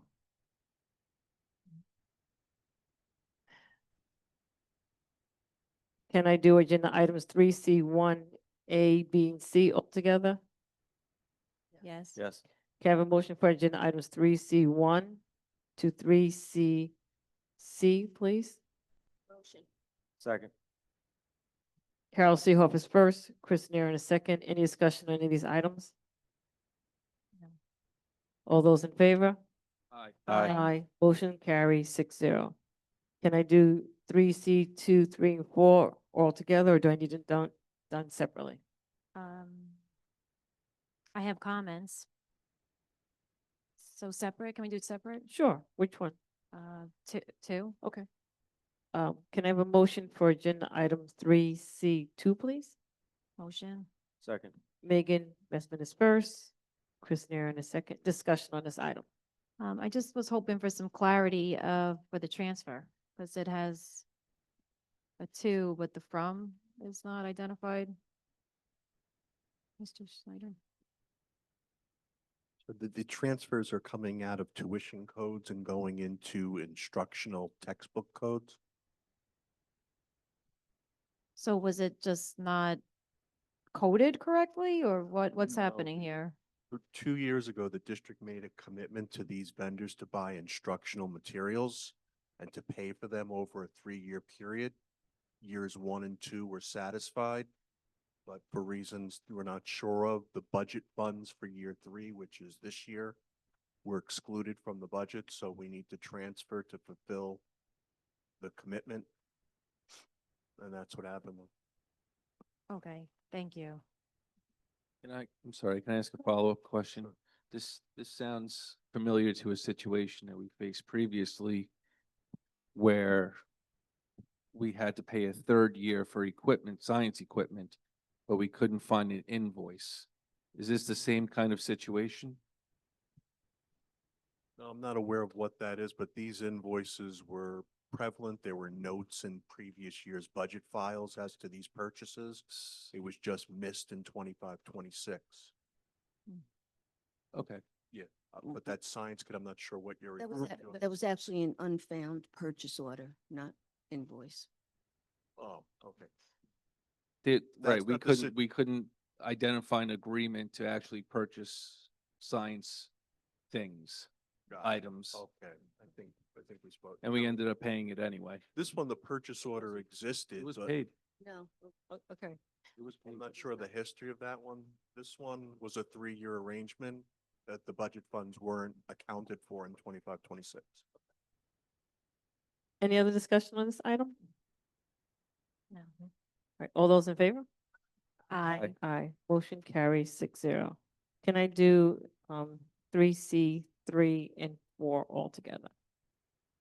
Can I have a motion for agenda item 3C, 3 and 3C, 4, please? Motion. Second. Carol Seehoff is first, Leslie Kretz is second. Any discussion on these items? Yes. With the audit report, we have the same recommendation, particularly related to the capital projects fund balance that we had last year, that we recommend that the district consider budgeting an interfund transfer in the next proposed budget, or presenting to the district voters a proposition at the annual budget vote to allow the district to use the remaining unexpended balances from other completed capital projects to fund the bond projects expenditures that exceeded. So had expressed interest in doing this last year, and I guess I'm bringing it to the board because I'd really love to do that this year, is clean up our books, our capital projects fund balances, and get it straightened out, because we're carrying those open and overspent projects for 10 years or more. There are 2 projects from, I remember, they were 18-19 that were overspent. Yes. And we need to use some surplus funds from older projects to cover that. Yes. And then the remaining balances is something we're talking about in cabinet already in terms of what to do with that, and propose some options to the board for the upcoming budget cycle. Okay, so you would go the route of, you're thinking that we might go the route of just presenting it to the voters just so that they know what we're doing, that we, That's an option, or it just becomes an interfund revenue. If it was borrowed funds, it would go into the debt service reserve. If it was not borrowed funds, it would just be a miscellaneous revenue. So those are all options we'll flush out as we get deeper into the budget. okay, But we'll also present some options in terms of some projects that, the board might be interested in completing. okay, so we'll hear more about Oh, yeah, some sure. recommendations for that. Thank you, because that kind of fell to the wayside last year, I think, when it came up. Could you comment on the status of the RFP for, I want to say, the asset survey, the district-wide assets? We just got notification earlier this week, or actually might have been Friday, that NYSER, our insurance company, is going to pay for the study. So I'm grateful that they kind of stepped to the table. Dr. Talbert kind of was instrumental in talking to them about helping us there. There was a appraisal, as we had mentioned here, that couldn't be used in the audit. And we met with NYSER and they agreed to fund another one, saving us anywhere from $18,000 to $30,000, because those were the quotes we received to do it again. So really, thank you to NYSER, our insurance company, for stepping up on that. Okay, thank So that you. appraisal will be done during the school year, Mhm. and will have an effective date of June 30th of 26. Okay, great. So we have the overfunding of the school food district fund and the unassigned funds balance, and we owe to the state now that we're going to accept this audit report. We have 90 days to craft the corrective action plan? There's 90 days for a corrective action plan for current findings, which there are none. The finding that you're referring to on school lunch has been carried forward for a couple of years. We are working to draw that down by buying refrigerator units and freezers and serving line equipment for the school buildings. You have to use that money in the school lunch program, so we are addressing it. The auditors are just noting that we're still over that limit of fund balance. Allowable to Right. carry forward. So it's an old finding, so Mhm. the old correction action plan still stands. There are no findings for this audit report for this year, so there won't be a corrective action plan. Doesn't this have the over 4% in it?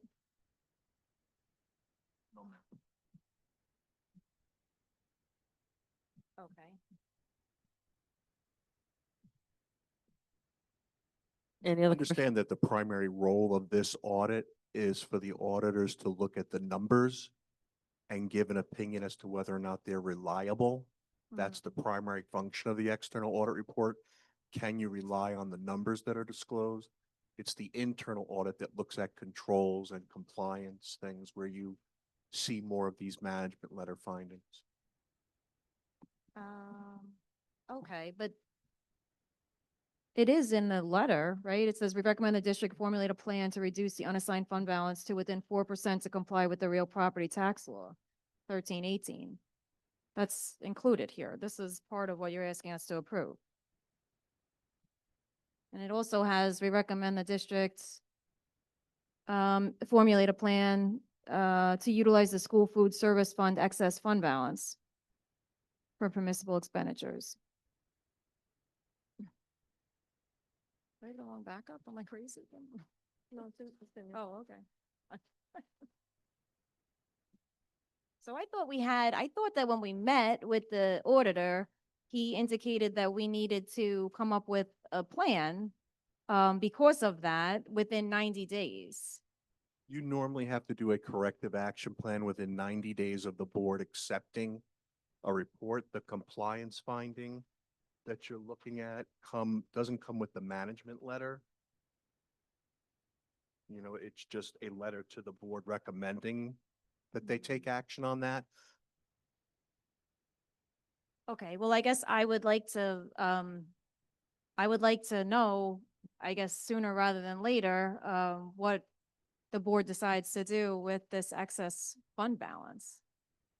So is that something that the board is interested so Mr. Snyder, you're saying we're not required to do a corrective action plan? No, you're required to correct the finding.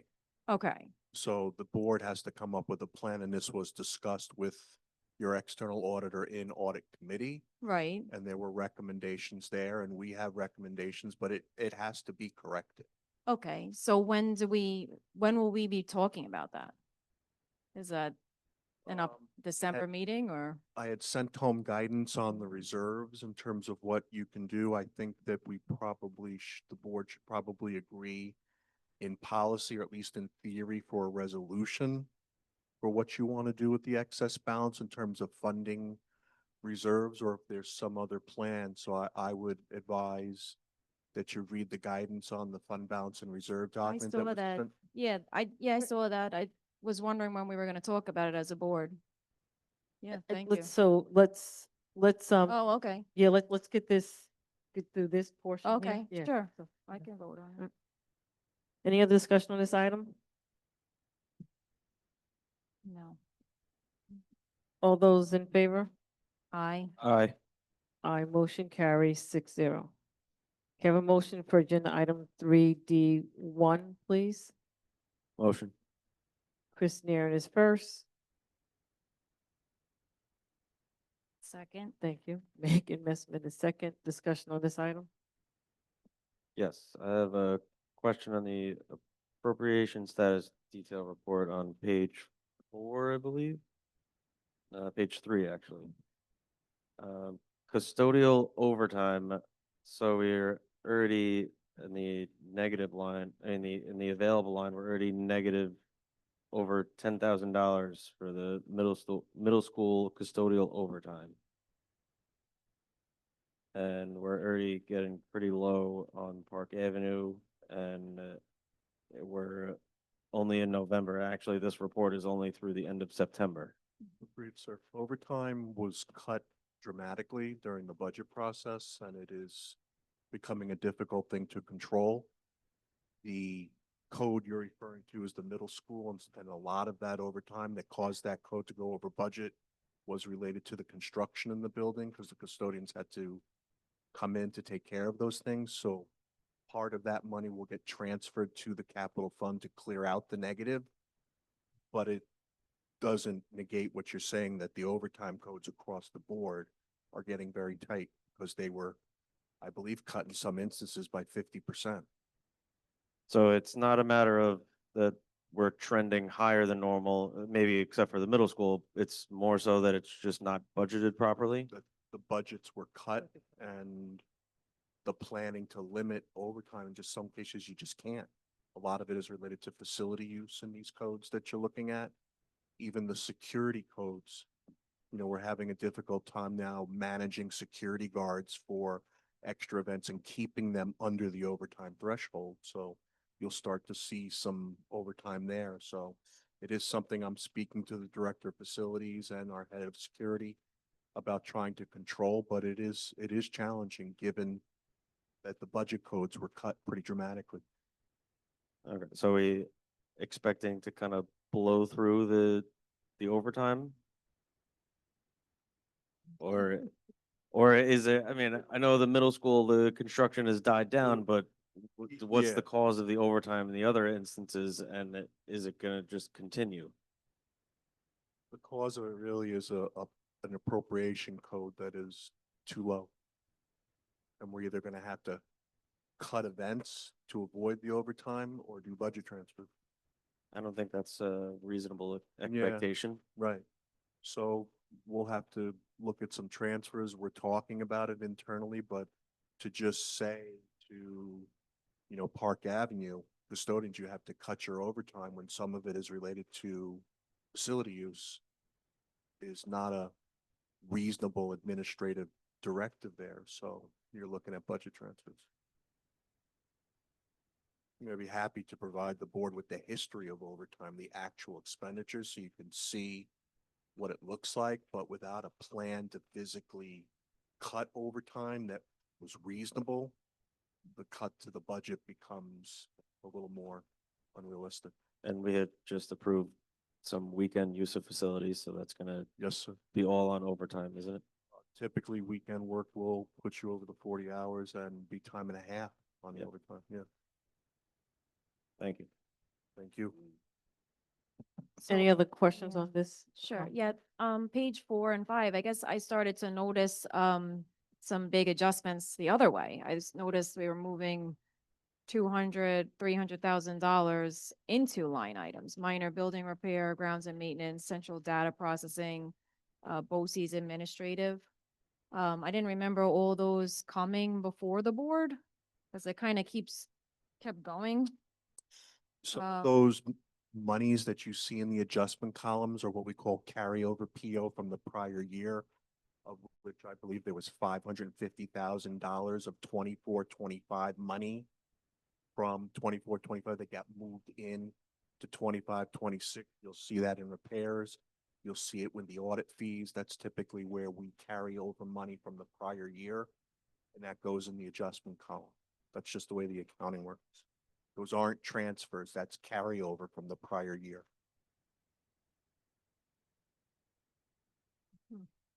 That's interesting.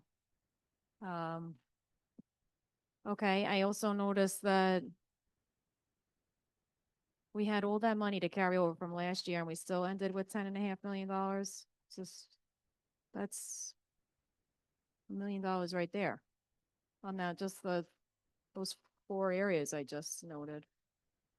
If you turn to page 20, ma'am, Yeah, the very top of page 20 is the end of the general fund report.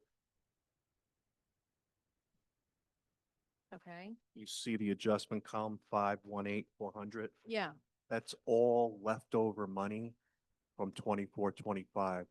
The budget transfer that was approved tonight for the textbooks will now increase that number, so you'll see that 518 increase by the budget transfer that was approved tonight. But that 518,400, that is your reserve for encumbrances. You'll see that on several of the reports I provided the board. It's just money from 24-25 that had a purchase order that we were unable to complete in time. And under the law, we're allowed to carry I it see. forward. Okay, thank Okay. you for specifying Yeah, that a my little pleasure. further. Okay. So, and then, did that also include the payments to the charter schools going up? I guess so. That's on page 10. I guess I was under the impression that we had actually budgeted properly, or it's a gamble, I guess, to make sure we cover how many students go to the charter schools each year. Right. So we have an adjustment, a $21,000 adjustment. Is that? Yeah, there's $21,330 of carryover money from That's also- 24, right? 24, Yeah. 25 for charter schools that we will pay. So we fell a little bit short in our projection then. I don't think we fell short. I think I'd have to look back at 24, 25 to see what transfers, if any, were done for charter schools. What I'm saying is we took $21,330 from last year and moved it into this year because we still haven't paid those bills. Got it. Thank you.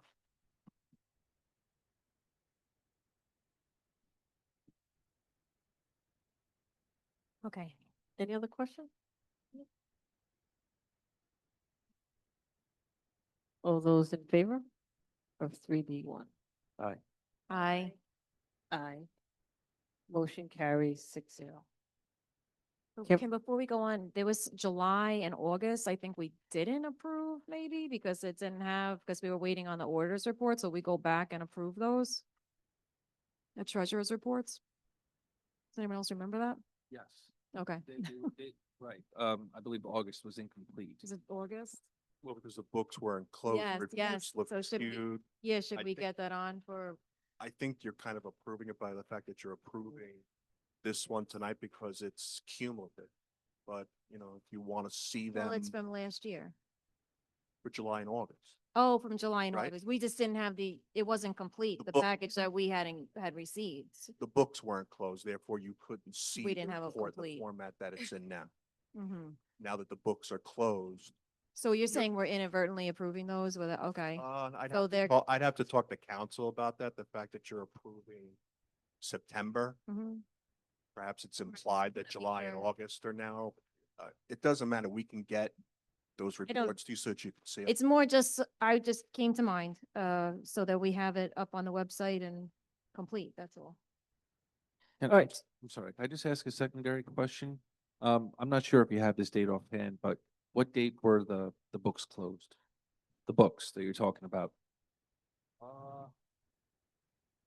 I think we closed the books around the second week of October, Okay. All right around there. And if you look at the dates of the reports, just because the Counselor Sheen is looking at me, it's dated July 1 through September 30th. So that's what you're approving. So I would take the position that you are approving those months. It doesn't mean we can't give them to you again so that they look cleaner. But these reports contain all of the activity for July, August, and September. We have a motion for agenda items 3A1 to 3E1, letter A through 3E1, letter Q. Motion. Chris Nairn is first. Carol Seehoff is second. Any discussion on these items? All those in favor? Aye. Aye. Motion carries 6-0. Can I have a motion for agenda item 3F1? Lizzie Kretz is first. Second. Chris Nairn is second. Any discussion on these items? All those in favor? Aye. Aye. Motion carries 6-0. Now we're up to old business.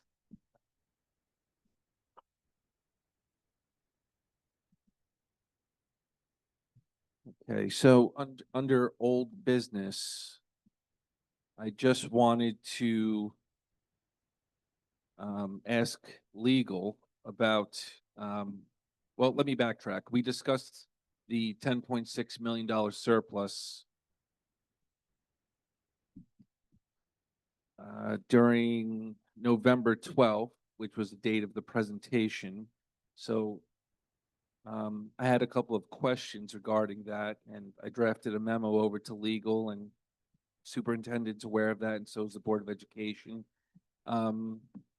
So what I'm looking for is a little bit of guidance and interpretation.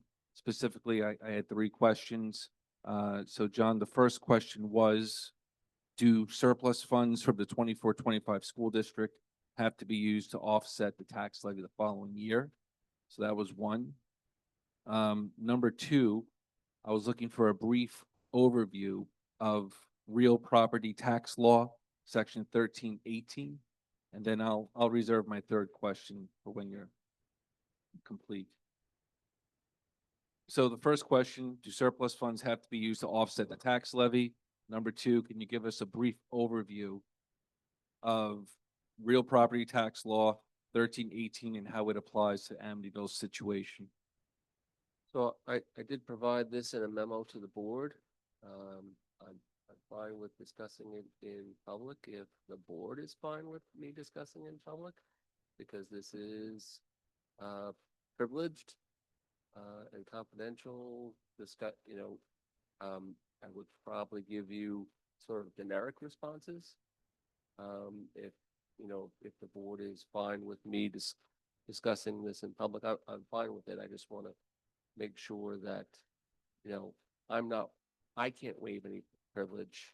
The board members can't waive any privilege, and the document that I gave you is privileged. Well, okay, go ahead. Let's So- wait for Lisa to come. Yeah, back. okay. Well, John, if it makes things any easier, I'm not looking for specific answers. Just in general terms, surplus funds from the previous year, do they have to be applied to a tax levy for the following year? General terms. So in general terms, Education Law 1318 provides that unexpended surplus funds are applied to the tax levy for the following year. Surplus funds are defined as those funds that exclude those funds that are properly retained in reserve funds.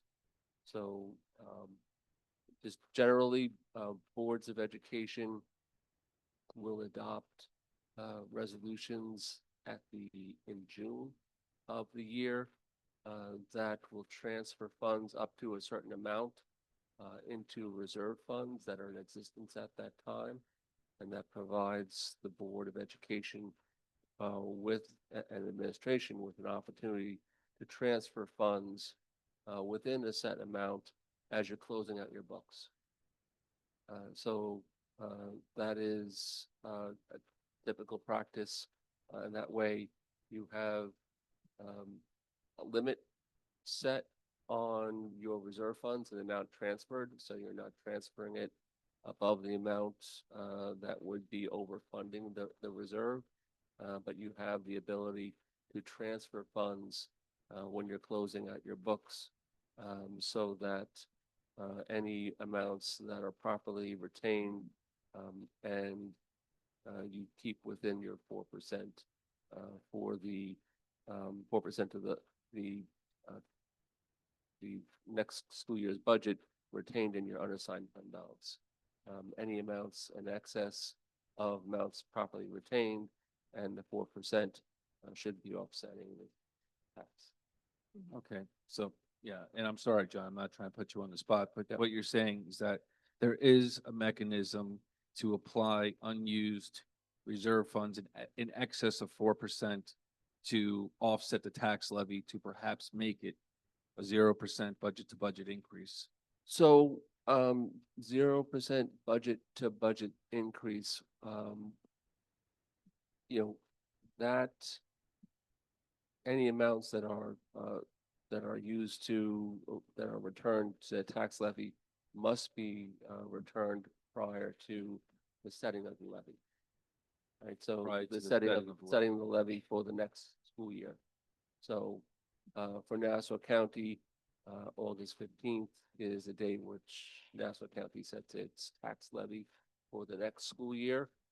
So any actions you have with respect to, returning monies to the taxpayers have to be done by that point.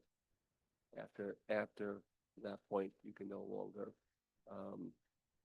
return monies to offset, reduce the tax levy for the upcoming school year. So I just want to make sure I hear you correctly. Did the opportunity already pass Yes. us to return funds to the taxpayer? Yes, the opportunities are already passed. Yeah. If, Wait, return funds or To use off- the to excess funds do it to offset it.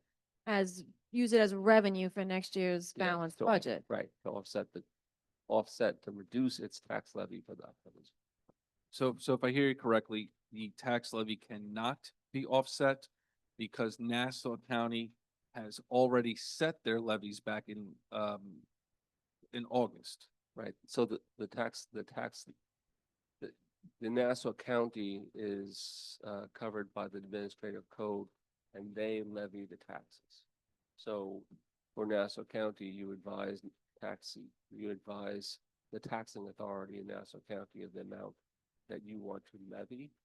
And the Nassau County levies the taxes on behalf of the school district. And that occurs, in August. Okay, final question. Are there any, in your opinion, John, legal remedies for a $10.6 million surplus, which I would like to remind everyone that is just about 9% of the budget? I just want to correct that opinion. I just see there was an update. So the tax levy for a school district is not final until the fourth Monday of September in Nassau County. It's not August, so it's the fourth Monday Right. of September. And So with respect to after that date is final, then there's no mechanism to return any monies or excess funds to the taxpayer after the tax levy has been set. understood. So it seems like it almost seems that we were put in an impossible situation because the books were closed mid-October. The books weren't even closed. That's not for you to answer, John. Okay. We don't have control. Okay. All right. Thank you. Thank you for your opinion. I appreciate it. Any other old or new business? Old business, new business. I'm sorry, not where we're at. New business. New business. So I'm sorry, can I just, because that is like a really upsetting, But the question comment. is, go ahead. I think that we were late to close our books and we should be doing it before October, the middle of October. And this is my second year and we were still in the middle of November, right? So that's, we have to do better. We have to do better. That would still So I be said, I mean, after that. so the mechanism that typically you use to address surplus funds, right, is the ability, is the resolutions that you adopt in June that provide for transfers to reserves within a certain amount. So it's amount not to exceed a certain amount. So that way, as you go through, as you close the books, right, you've adopted those resolutions in June, which gives you the authority to transfer funds into reserve funds. And when you transfer the funds into reserve funds, they're not counted against the 4% limit because they're not considered to be surplus funds. So that mechanism allows you to build up your reserves, maintain the 4% limit, And that's how you use your reserves to maintain your budget, right? In years where you have, right? So you see, looking back in your history, you have your budgets going up and down, right? And you have a fluctuation in the amount you have in your unassigned fund balance. One way of mitigating that is using your reserves, right? If you if you build up your reserves, you have your reserves for those specific categories of funds, and when you have years where you're running into operating issues, you can use your reserves to fund those amounts rather than your general fund. So when you have a year where you have unexpended funds, you can move the money into reserves, and as you have expenditures that exceed your operating budget, you can use your reserves. And that's one way of using the reserves to mitigate against the fluctuation in your revenue and expenditures. I think also where we're at right now is the fact that as more expenses come in for this particular year, we just finished up in October. So as more things come in, I know that we ended up with $10 million. Actually, we want to say $8 million. But as things come in, for example, we don't know what's going to happen with insurance. We were at a 0%. It could come in at a double digit. That could affect us. There were different things from negotiations that we have to address. So for me, I want to make sure before we take any action as a board, I'll speak for myself before I take any action. I want to see really where we are at, whether it's from transportation to, I just lost to the different areas. I just lost my train of thought that I want to wait to see where everything comes in before I make any decisions about what I'm going to do with anything. Because there were so many different areas that were addressed to us in the budget, the presentation that was provided to us, that I want to make sure that before I say I want to do this, I want to do that, I want to see actually what we have after we go through October, November, December, and then into January. We'll have a better idea exactly where we're at, and if we want to move money over to the fund balance, if we want to do this, whatever it's going to be. That's just my opinion in terms of waiting before we take any particular action. Well, Like- Madam President, I just want to, I'm not, I'm not going to talk about this all night, but in one of the memos that the New York State School Boards Association provided, and I shared it with the whole board, one of the things that it says is this: the commissioner ruled in favor of the taxpayer in a lawsuit, holding that the school district was not permitted to designate and earmark unexpended money for projected liabilities. So again, I just want to make sure that I understand John correctly in this sense. With surplus funds, there still is the possibility to use it to offset the tax levy, but the time limit in order to use the mechanism to refund any kind of surplus to taxpayers has passed us. Right, so in that case, what they were doing, they were using journaling to maintain this money within the budget. And the commissioner said that was not appropriate. If you have additional monies within the budget, you have to move it into your reserve funds. And that timing of that has got to be carefully timed so that the resolutions are in June and a maximum amount, so you can still make the transfers over as you're closing out your budget. You can't then retroactively attempt to transfer those monies into a reserve fund and affect the results of your audit report. The audit report is your audit report. And so once you hit that critical date of the date when Nassau County determines the tax levy, that Fourth week in September. yeah, At that point, at that point, it's your closed. your tax levy is set. And your options with respect to what to do with those monies are foreclosed. understood. Thank you. Good. May I address something? Yes. The books were closed the second or third week of October. A draft audit report was forwarded to the board shortly thereafter.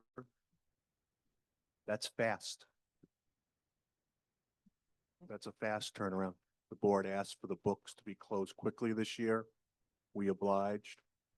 You know, the timing is what it is, but, you know, for the record, you know, we were closed quickly.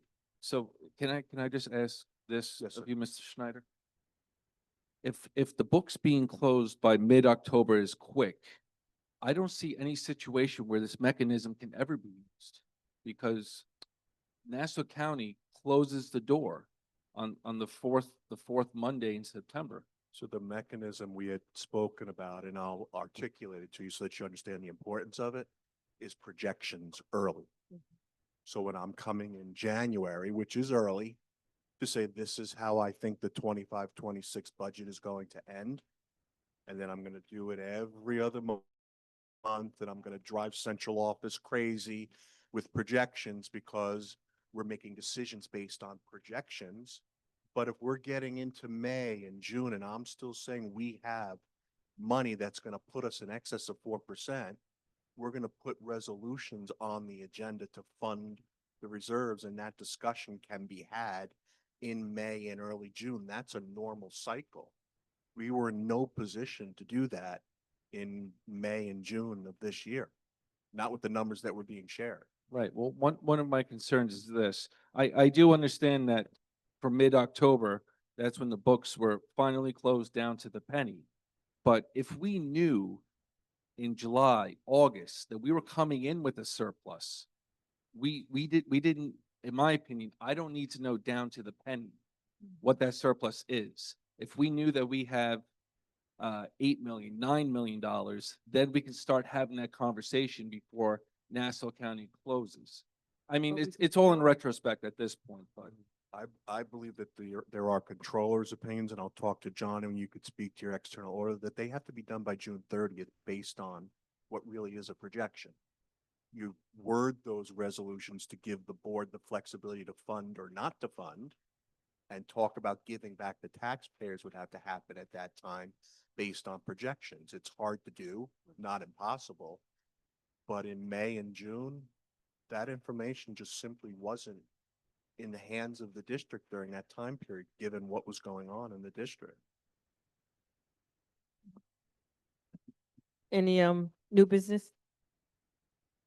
Yes.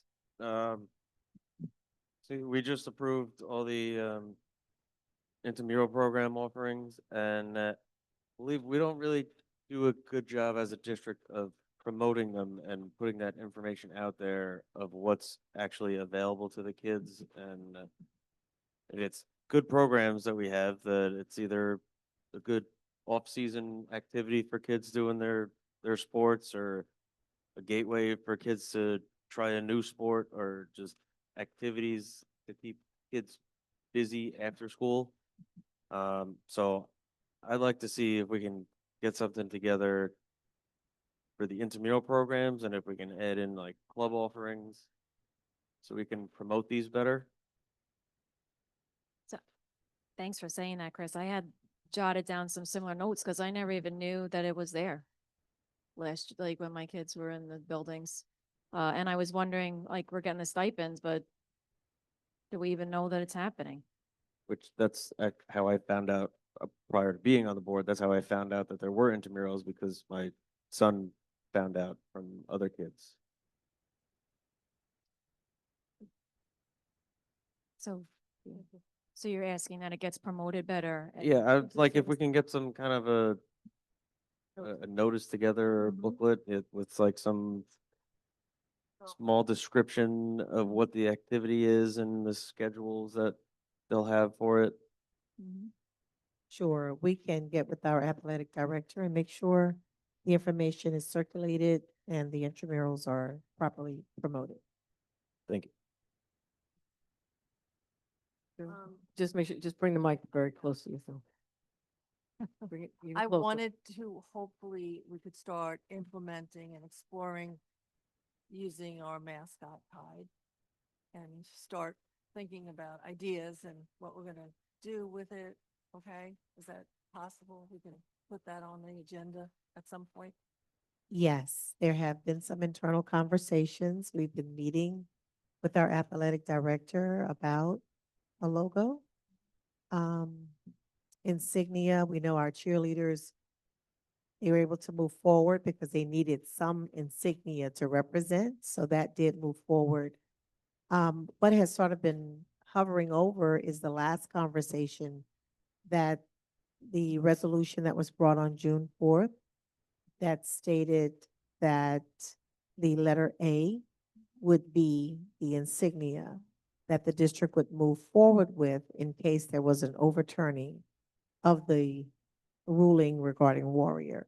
So because the board approved that, we did not move forward. In the So future, we could start thinking about it. I know, it would be nice to use it soon. we but I have been understand. discussing Yeah, it, but yeah. we cannot move forward with The uniforms and all the that. image of a logo Right. based on that resolution. Absolutely.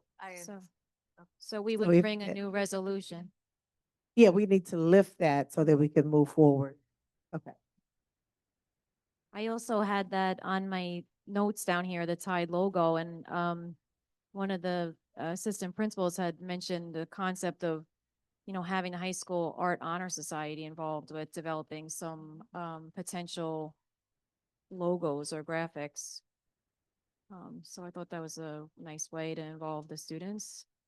I think we've learned from the whole mascot change that the community would want to be involved as well. So figuring out how to involve them in the decision making will be important. Any other new business? At this time, do we have any questions? Do we receive any questions at all? So if there's any community input, you have to just put them on the card, and then that way we can look at the questions. I'm sorry, you're saying for the community to write Yeah. down their comments? Yes, Can they write it after they come to the podium if they haven't written it? we have to have some things that we could, Mm-hmm. thank you. So just provide your name. Wendy Excuse me, Canestro. we need the You, card. you need me to sign the policy that's against the Supreme Court decisions, that's we- unconstitutional? Is We- that what we- you're we asking need- me? We need the card. That's signed. signed. We need the card we need to fill out your name and the question that you have. That's what Okay, that's yeah, what we're I can asking do that. for. Yeah, I'll hand it in just one We second. need it beforehand, please. Thank you. You need it beforehand. Thank you. Does it say this in the policy that you need this? You need a card? If the policy doesn't say it, We need something with your name on it with the question that I think that is in the policy. It's in the policy. that's in the policy. Okay, here you go. Thank you. Right, the Can you just pass- unconstitutional Can you policy. just pass the question along, please? Okay, a couple of things. Tell me if you passed B26, because that was blank. I think you passed that and you adopted it. Can you pass the question down, please? B26 says intentionally left blank. I think that you voted on that and passed it. I don't believe you pulled that out. Oh, I guess is intentionally left blank, So I'm okay? sorry, we um, don't have a question for you. Yeah, We do have the question, so we got your question, and we'll take it from here in terms of, no, wait a second. That's From- an issue that you just passed something Excuse that's me, I intentionally have- left blank. I have your question about 3B26. and Oh, okay. I'm sorry. Well, you have to fix that before you leave here today. Thank you. Because that's an issue. We need the question, whatever question you have, we just need you to. read the Okay, question. Lisa. Thank you. Okay. As If far as your time at the as mic- far as I'm sorry. custodians overtime. I'm sorry, Ms. Canestro, your time at the mic will be done if you cannot provide us with a question. We need the question written, so. Lisa, Thank you. I'm speaking. Thank you.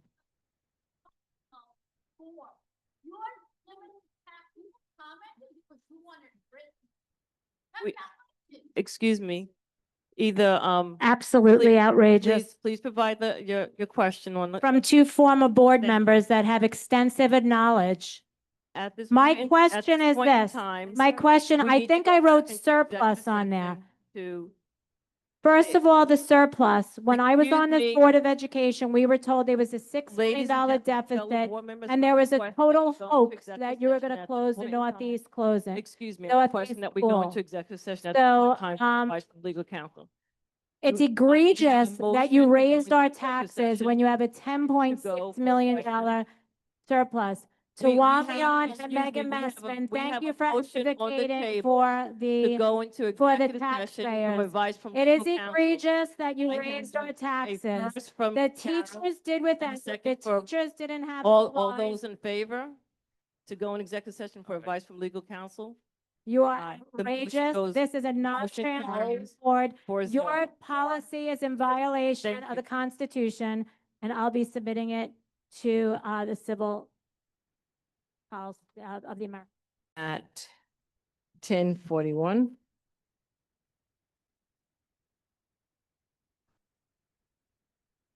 Can I have a motion to rescind agenda item 3B26, please? Motion. Second. Chris Nair is first, Leslie Press is second. All those in favor? Aye. Aye. Motion carries 6-0. Can I have a motion to adjourn? Motion. Second. Chris Naren is first, Carol Seal is second. And it's 10:42. All those in favor? Aye. Motion carries 6-0. Thank you for joining us.